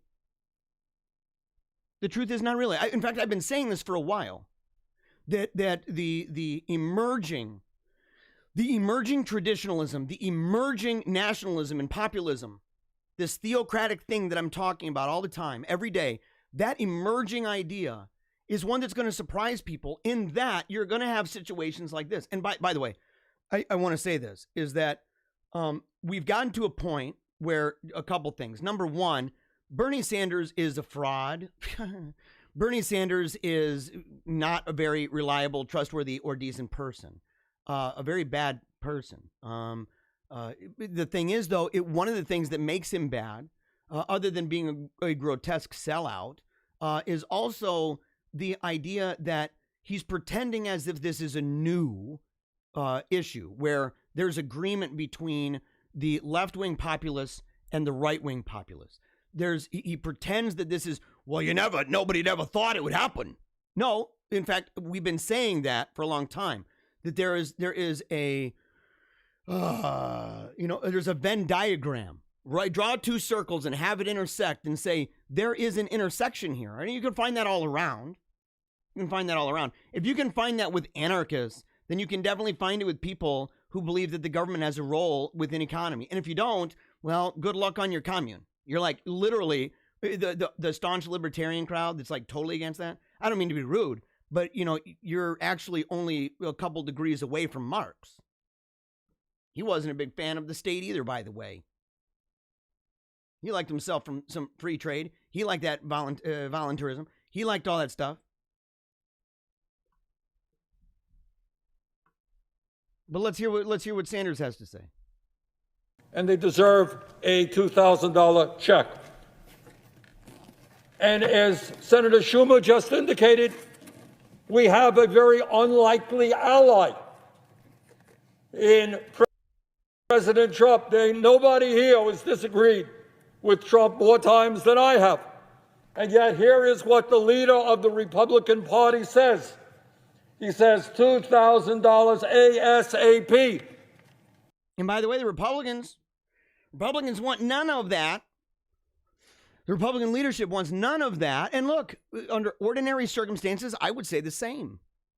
Under ordinary circumstances, I would say the same. And I've mentioned this before, that I'm of the belief that intermediate institutions are preferable.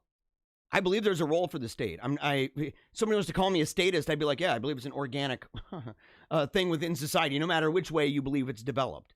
No matter what, it's organic. And so, and it plays a role everywhere, universally. And it's not just out of like, well, we figured out how to manipulate and do this. It's even just been out of basic utility and the nature of the beast. That's why, just like family, been attributed to them, whether it's the rod, okay, whether it is the keys, and whether it's the sword. They have symbols that have been attributed to them by God for legitimate purposes. And so, I'm not of that persuasion, but I've said that we should have done better. It's one of those things in hindsight that we could have done better. We should have done better about anticipating the fact that we would be in desperate need of money, that people would lose their jobs, that if this kind of chaos was going to go on for a while, that we were going to have a serious crisis where individuals who had no mental issues, no drug abuse problems, no depression, despair, no other kind of thing that would cause that individual to be out on the streets. Not only that individual, but maybe their husband and wife and family are going to be without homes. And we've trusted in chariots and their horsemen to bring the goods. All the while saying, the government does everything all the time and doesn't let the church do it. And I'm like, well, then why isn't your church doing it? It's a LARP. It's a fake. It's a head fake. Those people are frauds. They say, well, the church should be the one doing it. You're like, well, if you talk to your pastor, no, I'm just complaining on Facebook. Well, screw you, man. Screw you. Get out of here, man. You're a weirdo, dude.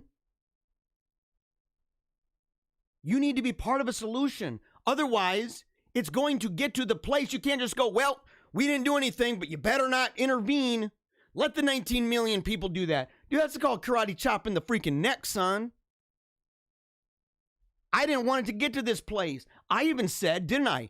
People watching this, you guys know. I said, this is an extraordinary circumstance, and I used it as analogous to the time of the apostles and said that after Pentecost, okay, after all of these people and the outpouring of the Holy Ghost and everything else, all these people from around the world were there. Okay, and they'd become converted, thousands and thousands, and shortly after, thousands more. But they were only in town for a feast, and it was to last a limited duration. But they'd been converted to this new thing they didn't know. They were seeing old things anew, and they didn't know. They didn't know, how do I instruct my kids? How do I apply it to my life? Is there a way to worship properly? Are there leaders? What are the teachings? So they needed them to stick around, right? And so what did they do? The apostles made a rule. And they said, we need to make it so that you are going to bring your goods and you are going to put it at the feet of the apostles for distribution amongst the faithful for a limited duration of time. It didn't last that way forever. We know that not only from what the Bible says about personal private property in text written later, and the kind of work that people do, and the idea that if you don't work, you don't eat. They weren't all living in communes, for crying out loud. And there's no evidence that that continued beyond that time frame. But because of the circumstances where everybody's in town, and otherwise they're going to go back, and you're not going to give them anything that's going to keep them anchored, that keeps them going along. They're going to spiral out of control. So they did that. And I said, we need to learn from this and say, if people aren't allowed to go to work, we might be at a place where we need to tell our brothers and sisters and ourselves, maybe we need to start selling things. Maybe we need to start bringing it to the church and clamoring for the leaders in the church to stand up and say, we're going to provide, because otherwise you have one of two options. You're either going to be on the streets completely homeless with your little kid for nothing that you did wrong, or you're going to have the state offering you money. And if the church doesn't do it and the state comes in, there's precedent for that with Joseph in the Old Testament. And saying in time of famine, people can argue and say, well, in hindsight, maybe you shouldn't have done that. Maybe it should have been done by intermediate groups. Maybe the tribes should have done better. But you get to a place, and certain circumstances get to a place. What are people doing? What are we doing? So Governor Whitmer signs a $106 million relief bill, extends COVID-19 unemployment benefits through March. Again, it's one of those things. People can complain and say, that's not the role of government. And I say, then are you and your churches and your organizations, are you doing the role that you should be doing? Because otherwise, what we've got is something a lot like this. Wal-Mart, China, Amazon, lockdown governors, small businesses and families. And at the end, they say, look, we're willing to help you in your injury to cover the costs. And you got some libertarian weirdo that comes in and goes, you know what, that's not the role of government. And I'm like, well, then what were you doing when these people were being pummeled on the ground? What were you doing, man? What were you doing? Were you on Facebook? We can go and scroll. We should do it. Every person that talks that way, we should go back and look and say, were you part of the solution, or are you some crank ideologue that doesn't realize that the world is falling apart around you and you're still in an era, in a spirit of an age that is long gone? That is long gone. I'm probably not making friends right now. I'm probably not making friends. I got people that are like, dude, I'm like, what are you talking about, man? We need to get back to that. And I'm like, oh, yeah. Oh, again, it only makes sense. It's like, yes, I agree. We need to get back to the place of the founding fathers, where the founding fathers say that this sort of republicanism is only good for a people who are moral and religious. That's great. That's great. But the whole idea is that moral and religious comes first. It only makes sense within a certain culture, within a certain paradigm, with certain circumstances. And if you're so ideological that you can't recognize this, well, I'll see you on the flip side, brother. But you have something to do. Breaking: Walmart slams Senator Josh Hawley for standing up against election fraud. Hawley lets them have it. Update: Walmart responds. And here's the crazy thing. So this is what happened, right? This is what happened. So they were he was talking about, where's the original post? Where's the original one? Hold on a second. I want you to be able to see it. Oh, his original post, you're not showing it. Oh, yeah, right here. So his original post said, millions of voters are concerned about election integrity, deserve to be heard. I will object on January 6th on their behalf. If you scroll down, Wal-Mart responded. Go ahead, get your 2-hour debate. So what did he say? He said, right here, this is so great. Thanks, Wal-Mart, for your insulting condescension. Now that you've insulted 75 million Americans, will you at least apologize for using slave labor? Or maybe you'd like to apologize for the pathetic wages you pay your workers as you drive mom and pop stores out of business. He ain't having it no more. He ain't having it. By the way, I hope that guy, I hope he runs for president, man. I do. I hope he runs for president. Wal-Mart then wrote, the tweet published earlier was mistakenly posted by a member of our social media team. Oh, why don't you say by a former member? Because that's bad, by the way. That's bad. Is that person gone? Why don't you say that? We deleted the post and have no intention of commenting on the subject. You already did. You already did of certifying the Electoral College. We apologize to Senator Hawley for this error and any confusion about our position, which apparently there's the confusion now is that whether you intended to let the cat out of the bag, the person that you hired for your social media team did. At least maybe it was theirs. Maybe it was their position. You hired them. Did you fire them? I don't know. Maybe that's one of those things you're like, it's a mistake, lady. It's a mistake. You know, some mistakes happen. We may be, a monopolistic megaplex of global dominion and domination, but, talking and opining in this really snarky blah, blah, blah way. By the way, if that's what you're going to say, imagine if it really was accidental, where they're like, oh, I meant to post it on like my Twitter, and it like went on the official Walmart one. If that's what you're posting on Twitter, yeah, fine. Get your 2-hour debate. You're obviously somebody who kind of sucks at Twitter. Why are you even being hired? Why are they hiring you? And again, it's probably because it's just another brick in the wall. Even at that level, just another brick in the wall. But they spit on your face, by the way.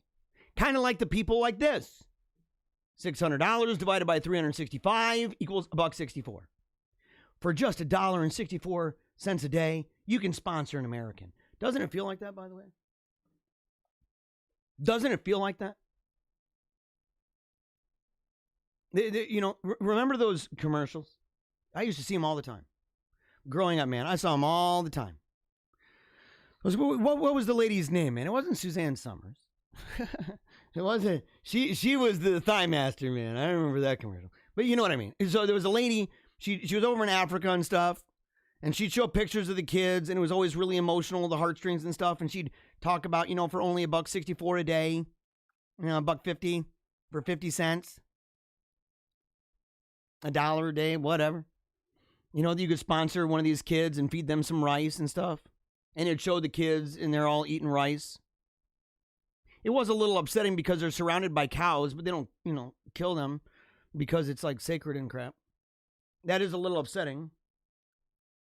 I'd probably emphasize more of my time trying to convince them to abandon their idolatry and start slaying animals.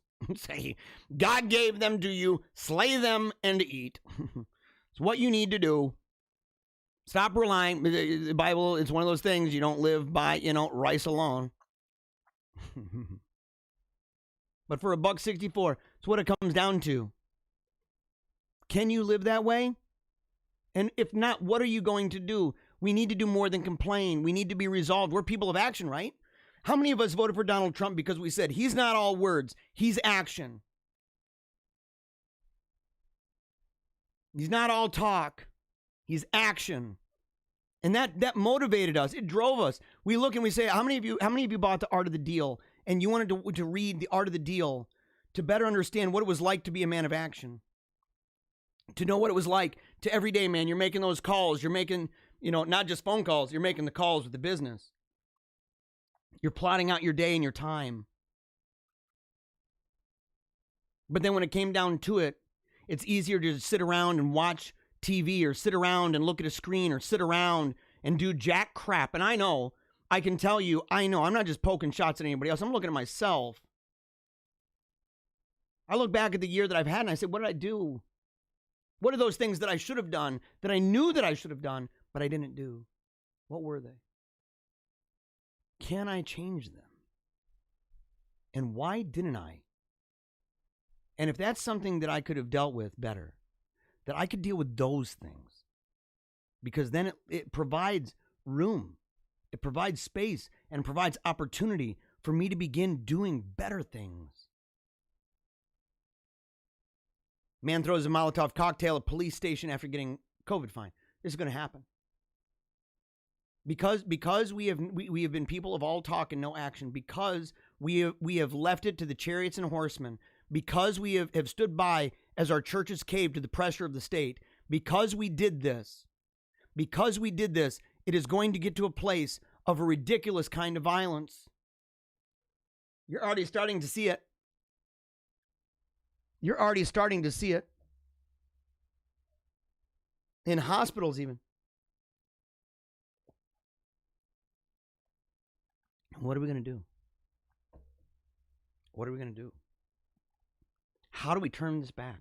How do we stop this? Remember a couple months ago, I was telling you guys, I said, if people think that you can be on lockdown, and you can be told you're not allowed to go to work, and you can be told that what your career was and your job and your dream and your vision and all that stuff, that you've been told that you're not allowed to keep that thing going for yourself and for your family and for your community, if they think that those leaders who are making those decisions or deciding to kind of slow walk their way to a resolution, playing the long game of, well, we're just going to go to court without also doing other things that are culturally relevant in the here and now, and they're watching as all this stuff happens, if they believe that that is not going to have a consequence of violence, public violence and rage, fire, death, if they think that that's the case, boy, oh boy, man, I have some crazy oceanfront property to sell them in Ohio. It's just the way that is. It's ridiculous because it's so fake. It's so fake. They don't understand humans. They don't understand human nature. They don't understand because they're godless, man. So many of them are godless. If they weren't godless, they would have been doing something. And this is a great piece. It's interesting how the riots of 2020 ended right after the election. Yeah, see this? Now, this is great because it actually goes and it talks about May. So here's May. And you can see all of the different ones. George Floyd protests, unrest, scenes from a night of chaos in Denver, Seattle protests, National Guard fired tear gas in Seattle, in Atlanta. So you've got California, LA, Portland, Kenosha, Wisconsin in August, Kenosha residents again, looting and rioting break out in Chicago's Magnificent Mile, Chicago again, Portland again.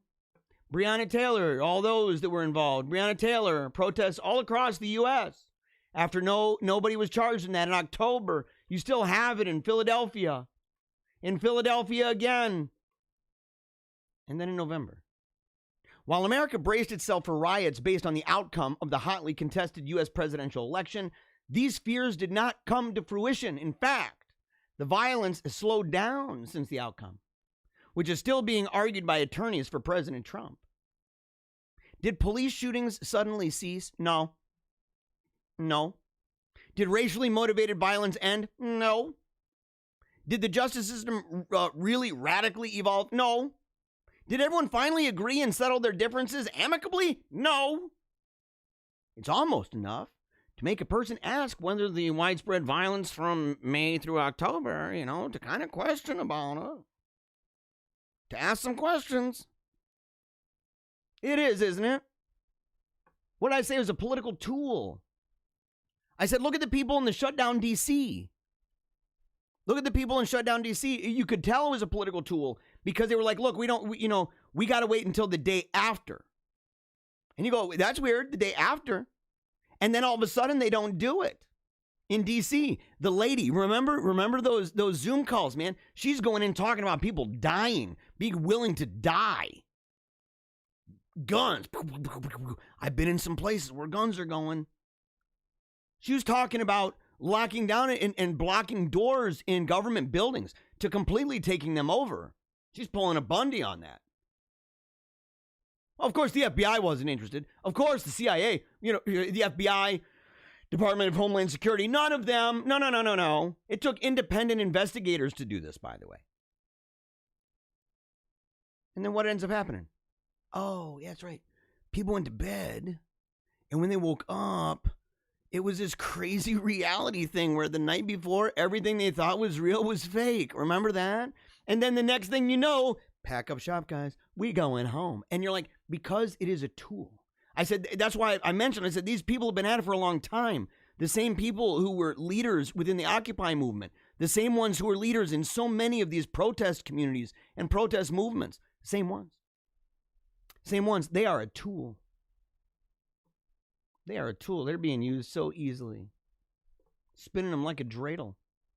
But now we've got a problem.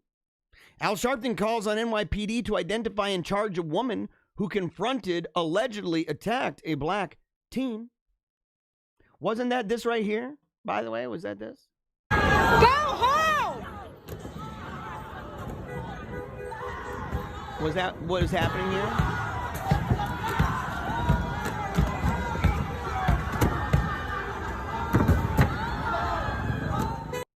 Yeah. I'm pretty sure that's what it was. You better identify the lady in that car. You better identify her. Look at the racism going on there.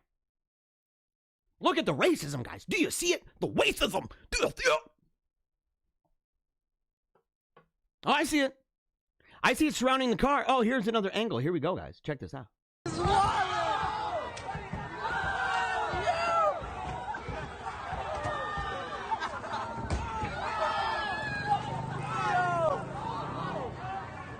Yeah. Wow, you see that? Look at the racism. Do you see the racism? Do you see that crap? They're coming for you, man.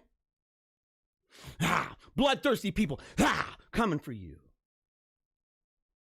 Savages, by the way. Animals. Complete beasts.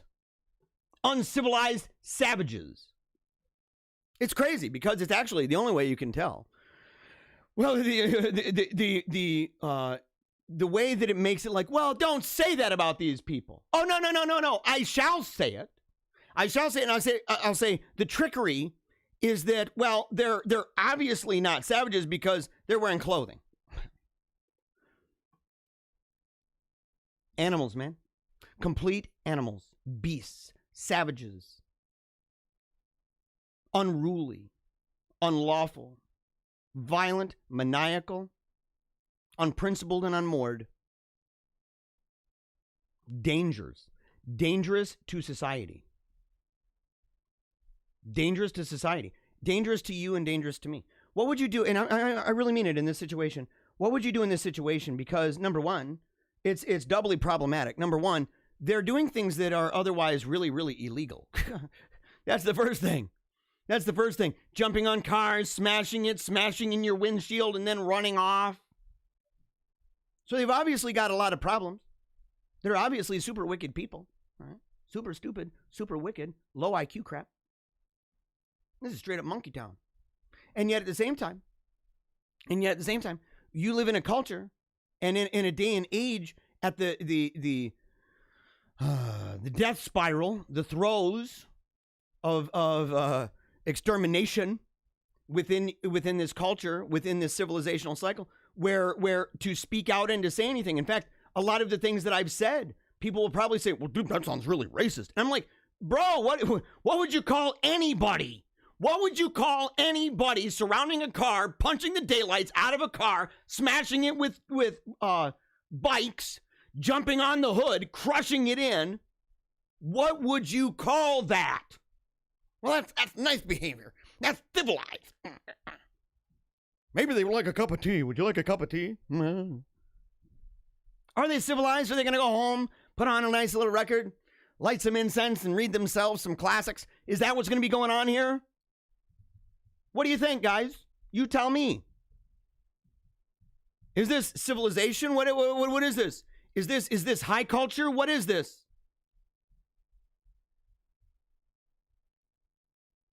You tell me. You give me the words. If you say unfortunate, well, that's an understatement, I guess. It's an all-encompassing word. How would you describe this? Civilized, dignified, orderly, lawful, Christ-like? What would you do? You give me words. You tell me where we are. I ain't here to play abstractions anymore with people. I calls it as I sees it. I ain't playing footsies. You want to play Tinker Toys? You want to play pickup sticks? You got the wrong show, kiddo. You got the wrong show. Got the wrong guy. The BLM riots influence the people who are most armed and most likely to be against tyranny. Yeah. To side with and support the police almost unconditionally. Think about this, by the way. This is Vincent James. The same police they're subsequently using to enforce mask, vaccine, and lockdown regulations. Interesting chain of events. That's why I said, look, you have to be able to say that you back the blue insofar, or Blue Lives Matter, insofar as, number one, yes, blue lives do matter, and number two, law enforcement is essential to law. Otherwise, it is not a law, it is a suggestion. If there's no law enforcement, there is no law. That's just the way that is. Well, it's the rule. Well, how are you going to enforce it? I don't. Well, okay, that's like your opinion. You better eat the chocolate ice cream. What are you going to do if I don't? Nothing. Well, okay, I hear you. I hear you. And we're in a day and age where even things that are normally not a problem, like Luke Skywalker's cameo, this is by Murder of the Media. Luke Skywalker's cameo in The Mandalorian has apparently become the subject of controversy at Disney and Lucasfilm, as a new rumor suggests that employees at both companies are outraged that the white male lead was both portrayed in a heroic light and well received by the fans.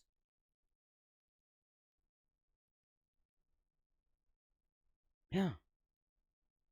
It's unbelievable. On December 28th, Disney news outlet Pirates and Princesses reported that Pablo Hidalgo's recent mockery of a fan's reaction to Luke Skywalker, his recent cameo, the negative sentiment of which the Star Wars author claims was unintentional, was, quote, just the tip of the iceberg. As, quote, behind the scenes, large swaths of Kathleen Kennedy loyalists are messaging back and forth about their disdain for Luke Skywalker, a Caucasian male, being brought back in any valiant form. They don't just hate you because you are white, if you are. They don't just hate you because of that. They also hate you because you are male. And they also hate you because you are heroic. And they hate you because you have a notion. And you may express things that are valiant. It may act out in a way that is valiant. You may even know what that means. And that is unacceptable. That's unacceptable. That's not the world of the future. Because in the world of the future, the teacher of the year could post a joke calling for Mitch McConnell to be beaten up like Rand Paul. And you want to know what?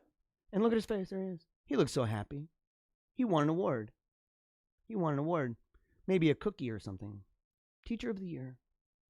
And he's also a violent maniac that wants to see people get beat up and hurt and sent to a hospital and have major surgeries and complications for the rest of their life. Yeah. And by the way, dude, that tie sucks. And well, the tie might not suck, but dude, the way you're wearing it, man, do better. Do better. You need to read Stone's rules or something like that. You need to read Stone's rules. I'm sorry for getting so petty about that. I'm just kind of particular. People are like, why are you bringing up the guy's tie and collar? I don't know. You know. At least I'm not sitting there saying he should be beat up over it. Which, by the way, as a reminder, was beat up by pile driving from the back, right? He ran as fast as he could, boom, hit Rand Paul, not knowing it was coming. Ugh, his whole body fractured a bunch of ribs, punctured a lung. In the hospital, man, super dangerous. Teacher of the year. Self-styled Black Panther of Oxford, behind BLM-inspired political party, calls for, quote, Holocaust-style reparations for all black people and a sex offender-style, quote, race offense register, as she brands Labor MP David Lammy and Diane Abbott as tokenistic. Okay, so this is happening over in another country. It's happening over in England. But you can see these ideas in a globalist system. They don't care where an idea came from. They don't even really care where the worldview that it arose from. They just, does it play into the feelings that they have right now? Does it feel into the anger? That sounds good. I've been saying that we should probably, have re-education camps. Well, having like a sex offender list for these people, you put their names out and you can show them all over. Were they a Trump supporter? They need to be on that list. They need to check into the police just like the people on the list. And they got to call in and say, I promise I haven't been supporting MAGA. I promise I haven't been supporting tradition or supporting anything to do with classical literature or beautiful art or beautiful architecture. I promise that I'm not trying to get physically better. I promise.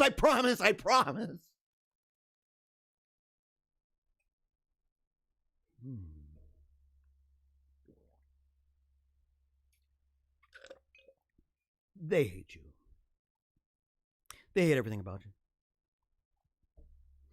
They hate your guts. What am I going to say? What are we going to say about that?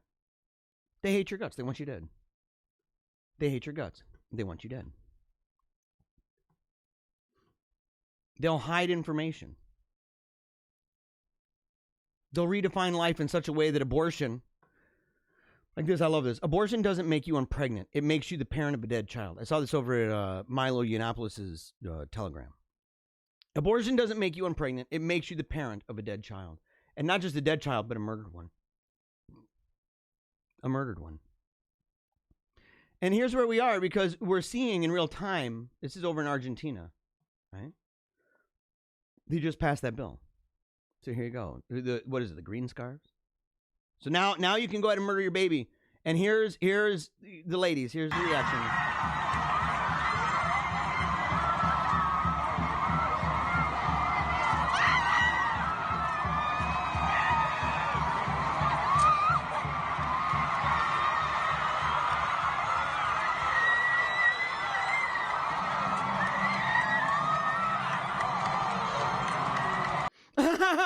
I can burn her baby now. I can get pregnant and do whatever sexual thing I want. And all I gotta do is have the jab inside my vagina. And they'll pull out the parts of a baby that didn't do anything wrong. This is the future. This is the future. These are feral animals. They are feral. And worse than this, we have to get to the place where decisions, right? I mean, look at what kind of sin, what kind of wickedness, what kind of depravity and diabolic stuff would be happening inside of us, that the very thought of murdering a baby would lead us to do that. The right to murder a baby, to poison it, to dismember it, to suck it out, to scrape it out, to put it in a little plate, tinker around with the parts and then sell it. What kind of thing? And what do you do? I mean, number one, we really do have to pray. But we have to act too. I'm not, I quote people from across the spectrum. I've said that there are people who've influenced me. I mentioned it yesterday. I said it was a Calvinist guy, and I've mentioned Gary North before. And I said, I disagree with Gary North on a lot of things. I mentioned Jay Dyer before. He's Eastern Orthodox. I've mentioned different people. Was it Charles Spurgeon? He was the Baptist minister, right? Silver-tongued guy. Fantastic sermons, by the way. Kind of like, you could read Jonathan Edwards stuff and read some of those sermons, or Wesley, or any of them. And you could read and be fascinated by it and impressed by many of the things that they say. And Spurgeon, how did he phrase it? Did he say, pray as if it's all up to God, live as if it's all up to you? There's an element of truth to that. It's mostly true. You don't want to live as if it's all up to you, because then you might want to get into the control freak thing. But I know what he's saying. You get the gist of the proverbial truth that he's saying. It's proverbially true. You pray and you give it up to God and you say, God, save us from these feral animals. Save them from the demonic that has obviously penetrated their lives. Save that culture. Save the men that those women are going to come in contact with. And save the children, please, God, please. But then we have to do something too. We can't just sit around. Because God, it's one of those things where, I'm really grateful. I don't want to make this all about, Catholic, Protestant, and all that. But it is one of the reasons why I love Catholicism so much, is that it really does involve the fact that God uses, and that even our worship and things like that they involve things that are made and things in space and time, the sacraments, the matter, right? Form. And so we don't just make it a hyper spiritualistic thing. It's also in some ways very earthly, because he's working through these things. He's working through us. He's working through things that we say and do. So pray as if it's up to God. Live as if, in reality, as it really is, in large part, through you, that this salvation is being fleshed out, through fear and trembling.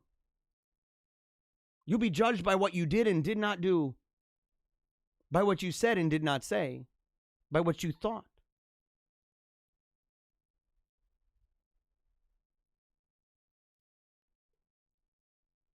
And just lastly, you know what? I'm gonna, let me see here. Yeah, okay. Well, I'll play that in a moment, and then we're gonna go back to the comments. I'm sorry that I haven't gone to comments the whole time. I am truly sorry. We'll go to comments. Don't worry. But how will 2021 be? If you had to guess. This is an anonymous poll. I don't think it's done yet. It's on a site, Bellamacta. Very peaceful administration. Nothing ever happens. Are you delusional? Right? That's one.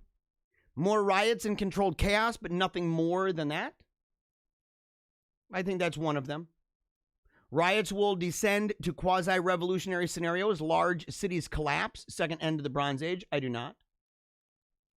Massive famines will spread across the world. Survival conflicts over food, water become normal. I don't believe that. More natural disasters will happen in proportion never seen before. Not really. I think we'll see some of those. And that is how they'll be peddled, no doubt. The world will be destabilized like never before. Coups, color revolutions, insurgencies, false flags. I would say yes to that. I would say that in part of the Agenda 2030, that kind of stuff. Old wars and conflicts will return to the international scene. Yeah, a little bit. I think that'll be at least part of it. Finally, World War III and the end of the world order as we know. No, don't believe that. Utopia of QAnon cult, the Great Awakening starts. No, I don't believe that. Although I will say, not within the idea of QAnon, but the idea of the Great Awakening starting. Yeah, I do. Yes, I do, because history plays itself out this way. The ascendancy, the rise of authority, the rise of beauty and truth.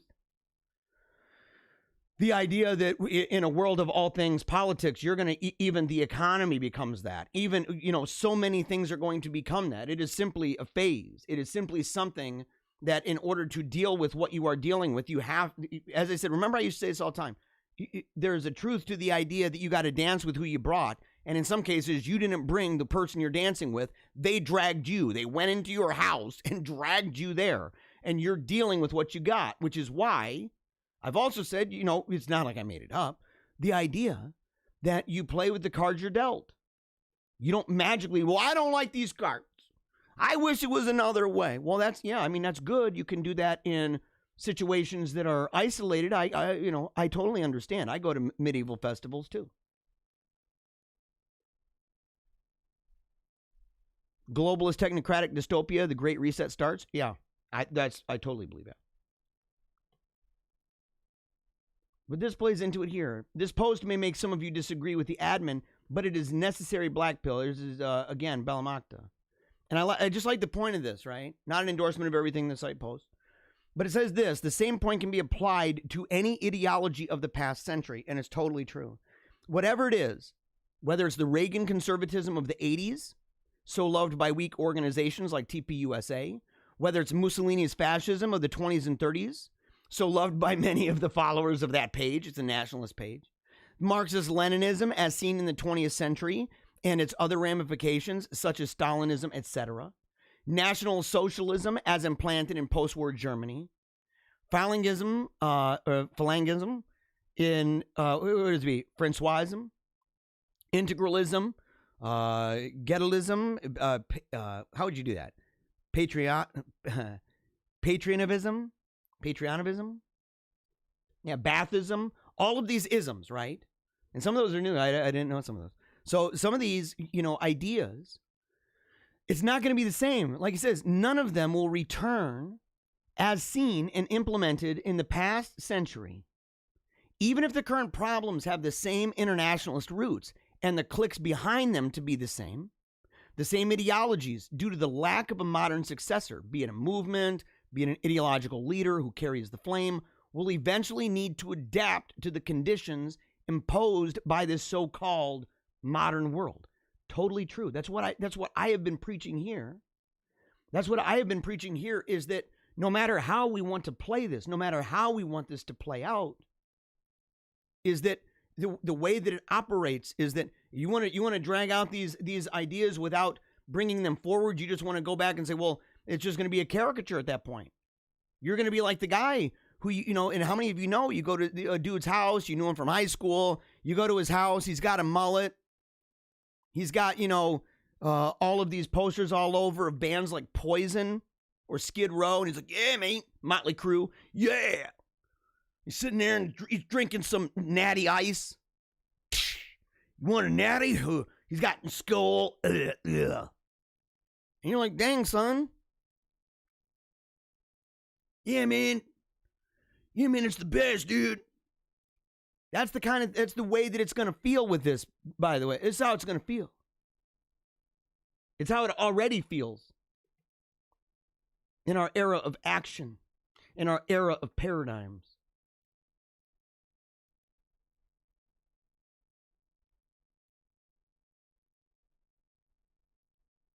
Okay, I'm going to play this, and then we got one more thing. We're going to go to comments, and we're done.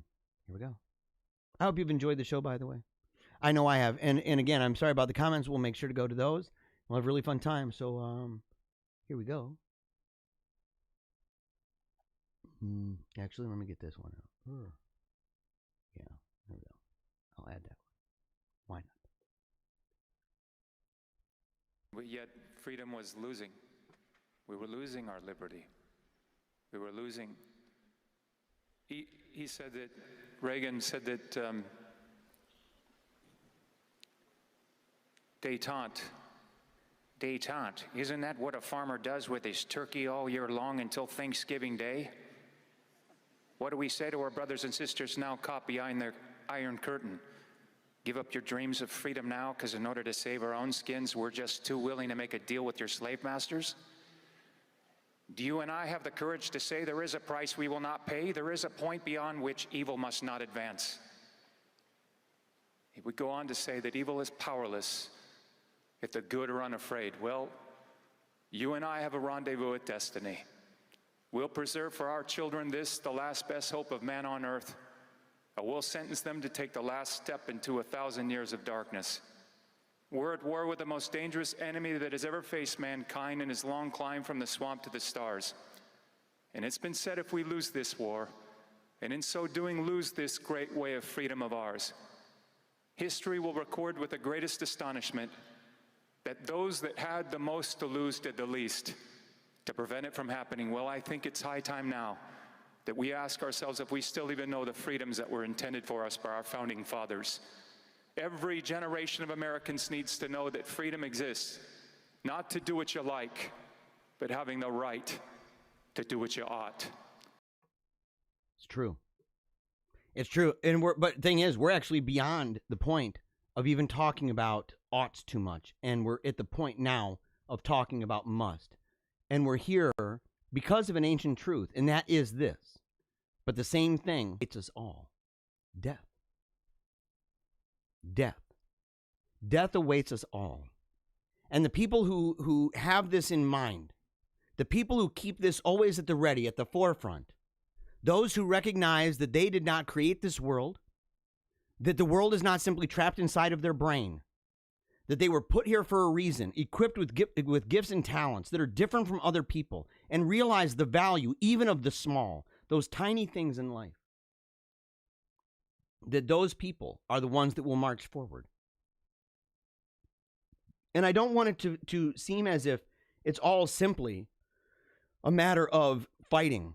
And I guess this would be still a matter of fighting in a way, that part of it, that part of what we do to fight is to, in fact, make children. And that it's a curse on the wicked that they kill their children.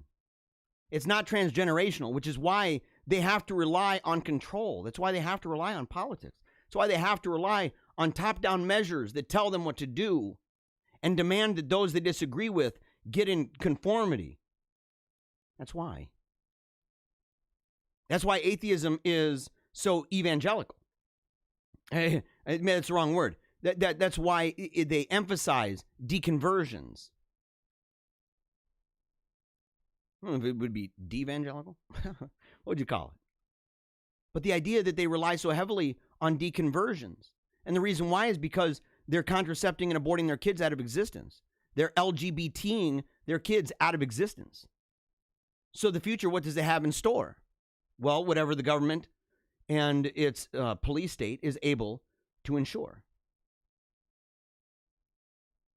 So when you go and you are making children and you are raising them in the ways of the Lord with the fear of the Lord and the wisdom and understanding that comes from that, when you're doing that and you're branching out and it's building more and more and more and more and more and it's spreading all over the place, when that happens, even just based on bare statistics, you're just saying, well, statistically speaking, certain ideas will fade away. That's why all of you look at the different cults in history, and you look at the enthusiastic groups throughout history, and you say, what happened to some of those that believed in, like the Bible, where it warns about some that believe we should be as the angels and not have sex, not to make babies, not to have families. You say, whatever happened to those groups? Well, they went away. And they couldn't live that way either. They couldn't live that way. They didn't have the luxuries that we do when it comes to, and I say luxuries, when it comes to contracepting your kids out of existence, when it comes to not even reproducing enough to make up for your death and the death of your wife or husband. But they just vanished. And you say you don't want to say, well, we're just going to ride it out because they figured it out. It's an arms race between the good and the bad, between the holy and the wicked. It's an arms race. The devil's a player. The devil's a player, and he's been at this game for a long time. So if you're going to die out, what can you keep that's going to last beyond the breath? What's going to last beyond the individual demoniac that's going to fade away, the useful idiot to hell? What's going to last? Laws. And if you don't believe that, you should go visit a state library sometime at a capital. Go into that, which, by the way, you can't just roll in there. But like, I've been in one, and I've seen the original state constitution for the state of New Jersey, handwritten, all the way up. So I saw the laws, super, super small. And by the time I was there, you had multiple volumes, and you open it up, and it's super skinny pages with super tiny font that you basically need a monocle to look at. And you say that's how it works. You can see the march of godlessness even in the law.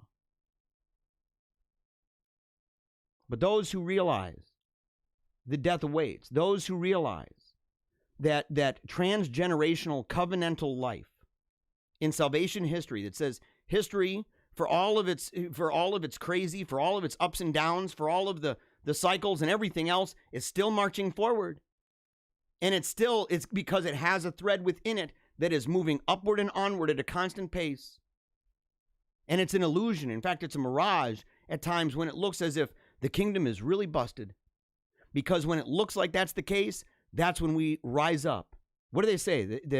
How do they say it? That is it converts are born through the blood of martyrs, you know, or what's the phrase for that? Right?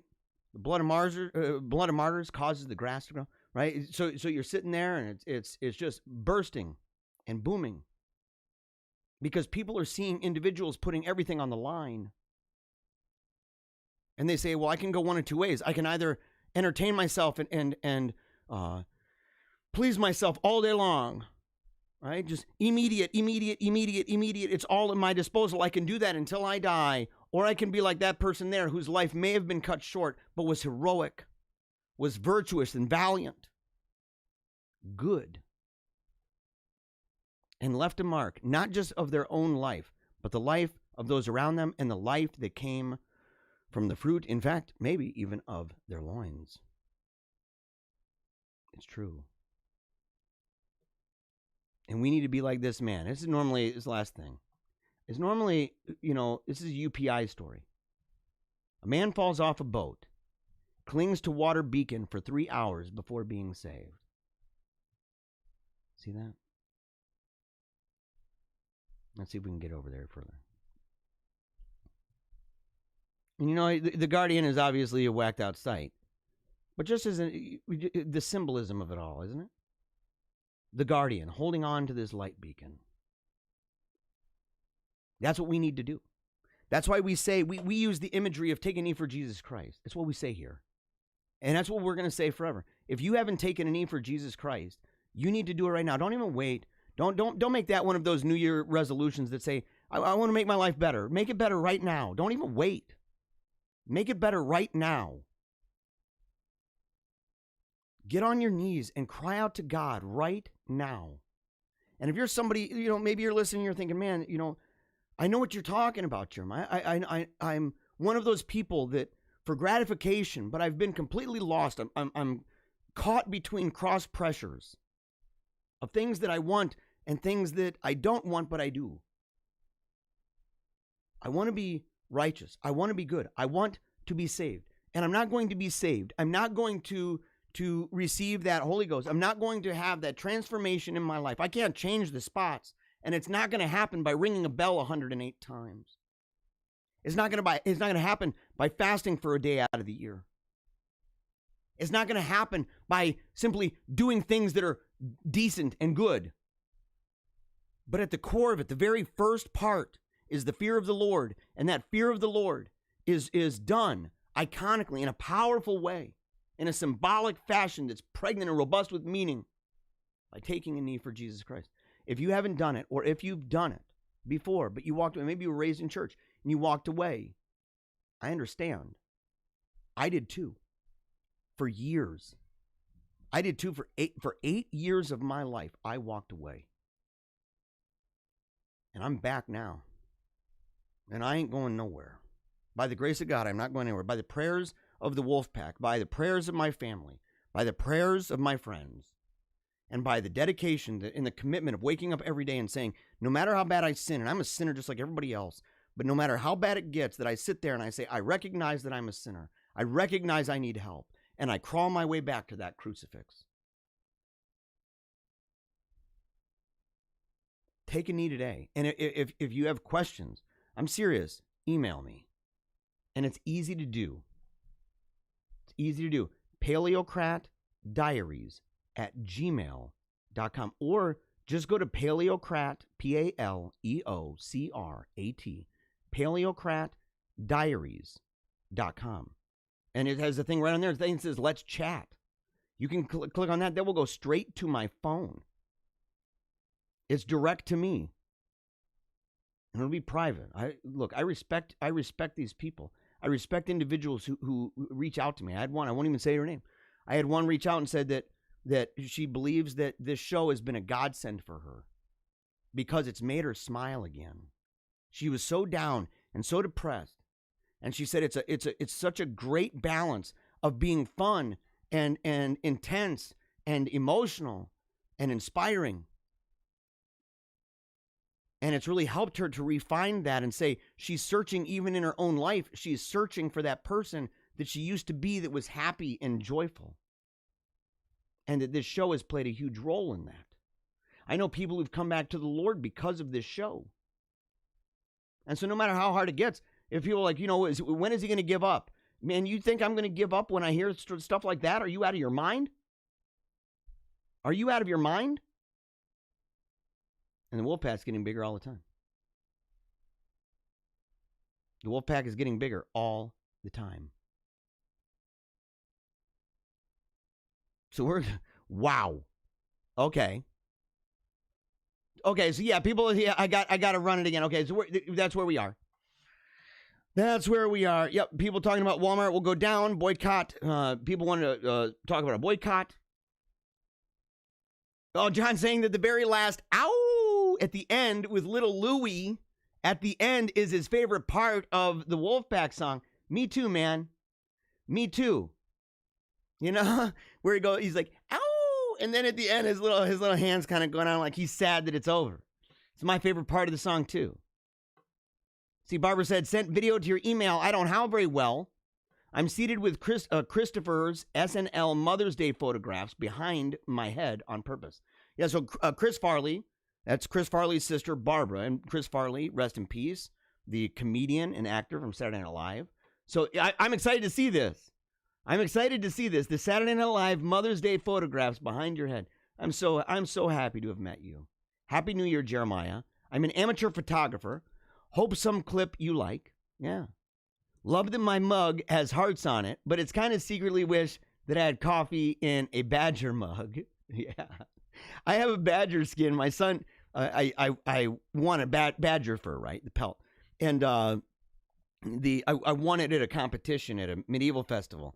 And I've got it downstairs. It used to be on my TV behind me back before my mom was like, you need to stop being such a dude and you need to start like changing up everything on your show in the background because it's looking really manly, like a man cave, and it's kind of messy. Well, my son, for the very first time, noticed the badger and he thought it was real. And he looked, he's like, ah, and he pointed and he ran, man. He was like hiding around the corner. Here, man, I'm punching a badger. And he's like, man, you're mean to an animal. No, dude, it's dead. Yeah, for those who can't make it in DC on January 6th, you can go over to www.usagainstmedia.com/pages/events. Spread the word. That's over on Facebook. I'm assuming that's over on my personal Facebook page over at jeremiah.bannister.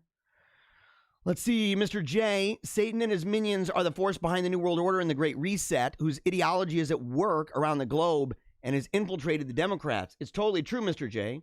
What a succinct way of putting that, man. Yeah, really grateful for that, by the way. Matt Davis, I'm grateful Father Mark is standing up for the truth and not following Pope Francis. You talking Father Mark out of Canada? Is that who you're talking about? I'm guessing so.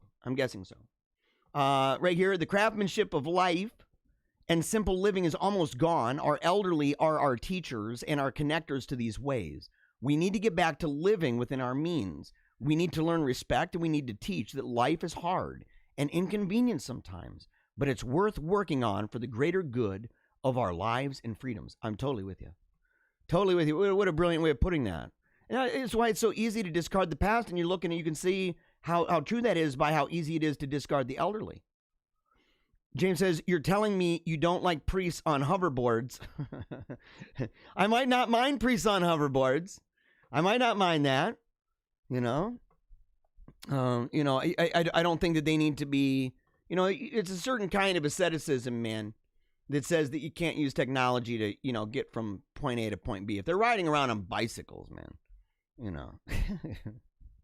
Let's see here. Francis Stein is a demonic infiltrator by David Rice. We're at a place where a lot of people are really struggling with, authority and leadership and stuff. And they're very frustrated about popes. They're really frustrated about Francis, you know, and I know, look, I know. Let's see, face of jobs, yes, that's what it is. It's the Fauci endorsed burqa, man. It's what it is, dude. It's what it is. Disciple of Jesus says that what I was saying was truth. Yeah. And some people are saying they're proudly willing to don that tinfoil hat. And me too. Yeah, totally true. I mean, at this point, you know, it used to be a joke. I mean, you'd say like, oh man, look at this conspiracy person. And now you look and you're like, oh, look at all the people who say there's no such thing as that. And you're like, oh my gosh, dude, do they really believe this crap? Wow, you'd think, you know, if it's based on evidence, there's a lot of evidence that, I don't know, they've been wrong repeatedly, over and over and over again. Another comment, just imagine nurses or apothecaries dancing during the Black Plague or Spanish flu. Imagine reading or learning that in history class. I'd be like, well, was it really as bad? Was it really as bad? People talking about it's terrifying. I don't know if it's Maya, if it had to do with people surrounding the car and punching the doors. Like I said, what would you do in that situation? Conscious type person, Trump lost. Well, you know, that's one of those things that's actually currently being contested, which is why historically, you know, you guys had to, you know, change the definition of president-elect, and why President-elect Biden needed to create the office of president-elect, kind of like I created the office of Emperor Supreme. Now, that's what this is. You're looking right now at the office of Emperor Supreme. I'm buying a seal. It'll have a seal in the background, and everybody will be like, dang, that's legit. Why? Because he's got a seal. Because he's got a seal. It's the biggest LARP. I mean, I don't know how you can, if you really want to go down that road, I mean, you're going to look and sound pretty dumb. And by the way, it's hilarious because you have like, you know, are you one of the maybe 2,000 people that tune into anything that he does? Or are you one of the 12 people who went to any of his rallies? You know, the 1800s are calling. They want their big rallies back. I'm so sorry. The 1990s, they want their diner level rallies back. That's the big stuff, man. That's the big stuff. The big stuff. Let's see. Bethany says, just drove by McDonald's, 17 cars in the line that you could see. It's not only bad because of the craziness. Not only because of the craziness of the food, but also because a lot of these businesses are not allowed to open, yet McDonald's, they're allowed to open. And that's how you know this is a globalist plot. It's the reaction to it. The reaction to it is a complete globalist scheme. They're using and benefiting from the crisis is what they're doing. They're using it for their own enjoyment. Let's see. Jim says, Jeremiah, I really enjoyed your discussion with Flanders at Meaning of Catholic on Charismatics. It'd be great to have a follow-up discussion with you guys, with Ralph Martin and Father Goring. Yeah, Father Mark Goring. Yeah. It would be a really good one, man. I would appreciate that. I actually reached out to Father Goring, but because he's a celebrity online, his parish, they don't take calls for that. They don't take calls for that. And if you haven't seen the discussion on the Charismatics over at Meaning of Catholic, please go check that out. And check out Meaning of Catholic in general. Yeah. Annan Soul. Yeah, okay, here we go. Was away visiting my son for Christmas. My brother had gone in the hospital. Night that I returned, he died. Alone and afraid. Pray for his soul. P.S. This is Annan Soul. Changed my YouTube profile. What did he die from? You know, you don't even need to ask. People, everybody, pray for Annan. Annan Soul. Pray for Annan, and just pray for the family and the loss of the brother. I'm not going to ask for any more details. You know how to get a hold of me, by the way. Let's see. Davis says, you know, the devil horn has been inside the churches for so long. Totally true. Smoke the devil, big time. Have you seen any church help families with their rent, or with food? Yes. Very few though. Very few though. Cassie says, I'm going to try to go to confession to the priest today to start the new year right. I encourage everyone to do this. We need to repent all of our sins to have God's favor. Repent now. Cassie, you're totally 100% right. We need to repent. We need to get on our knee. We need to cry out to God, because it is only him. No matter how hard we fight, without him, we don't have the victory. We still need to fight.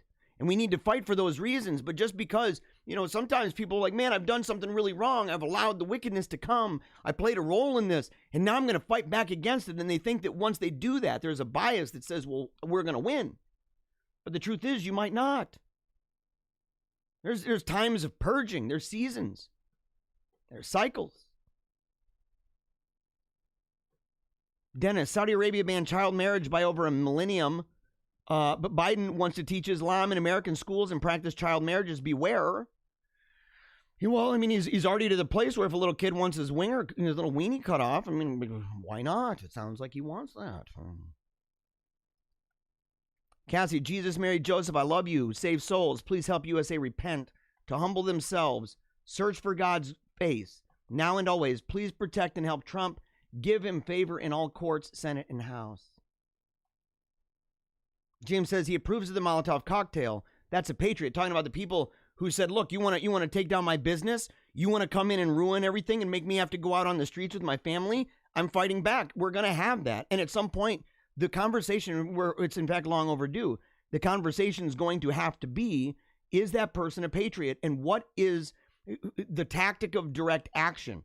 What is ethical in this situation? Do we need to sit back passively? Do we? Do we need to just pray and say, well, we're leaving the rest up to God? Or do we say we pray and then we go out like the saints of old and we kick some tail? Let's see here. St. Michael, defend us in battle. Yes, totally true. If they came at me like that, I'd channel my inner Kyle Rittenhouse. Talking about the people beating on the doors.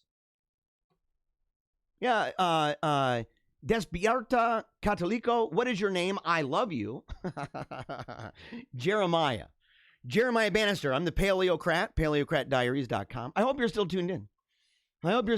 Either way, I'm really, really grateful that you tuned in. I'm glad you love me. Let's see. GLCraft64, sorry that I did and thought any bad towards you guys in any way. I renounce Hillary and Biden in Jesus' name. Hey, wow. Yeah. Yeah, you definitely got to. I'm really grateful, by the way, that you reach out like that. Jeremiah was the petty fashion critique. This is why I'm subscribed. Yeah, you're subscribed because I have my petty fashion critique. I'm like, dude, look at that tie. Look at that guy's collar, man. He's teacher of the year, but he couldn't teach himself that, certain basics of style. Are you nuts? Man, you gotta look better than that, man. You gotta look better than that, dude. And his beard was looking all janky. You gotta take care of that junk, man. I'm not saying you gotta be prissy about it. I'm just saying you can't be, looking like a weirdo. Looking like somebody, doesn't know what they're doing.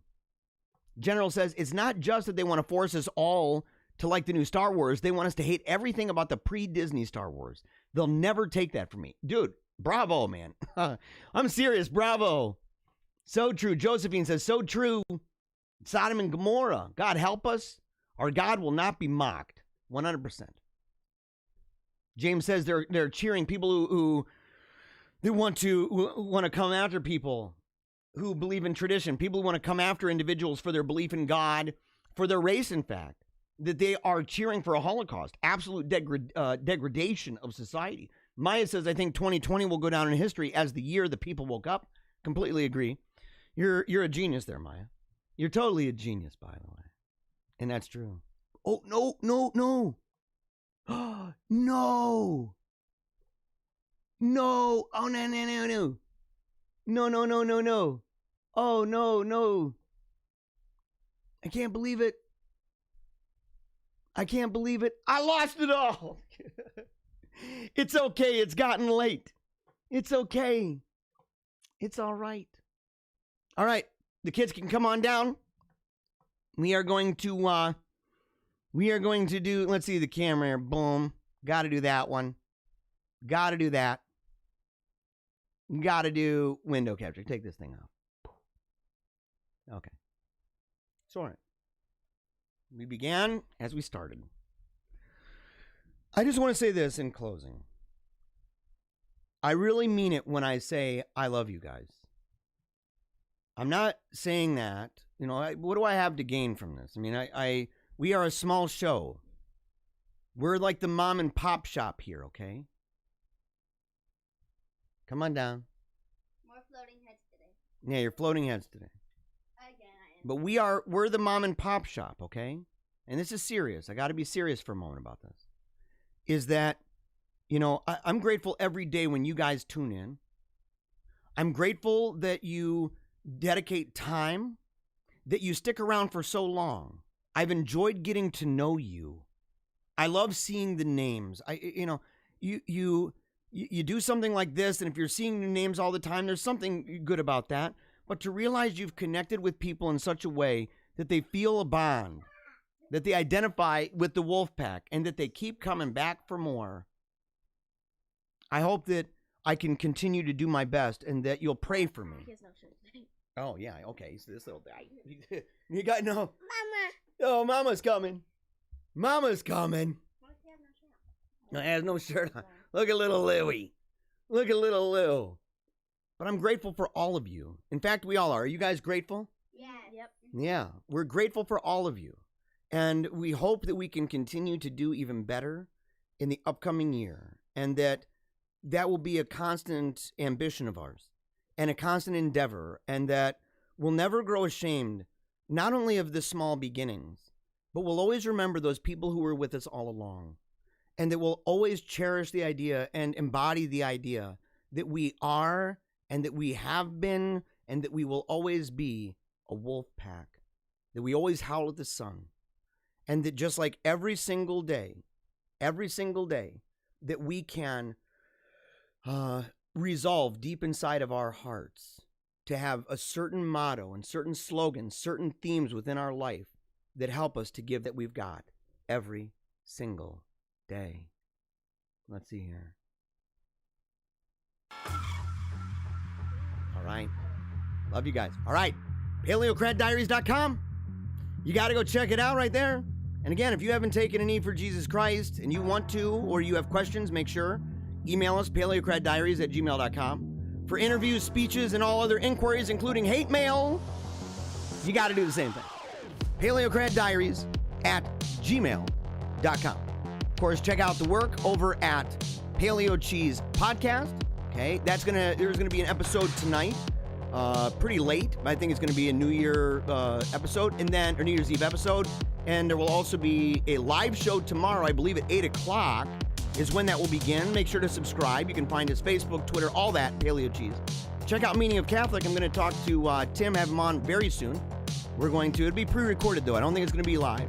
But it's going to be a bunch of fun. And make sure if you want to follow me, paleocratdiaries.com, as well as Jeremiah.Bannister and Paleocrat on Twitter. We might do a video later on tonight, just stuff with the family and the new year.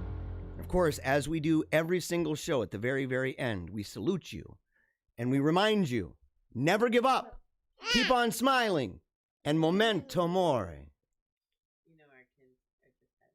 What's that? 2 of them are wearing green.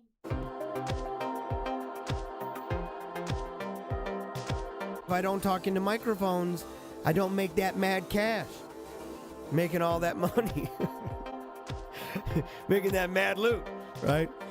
Mind control.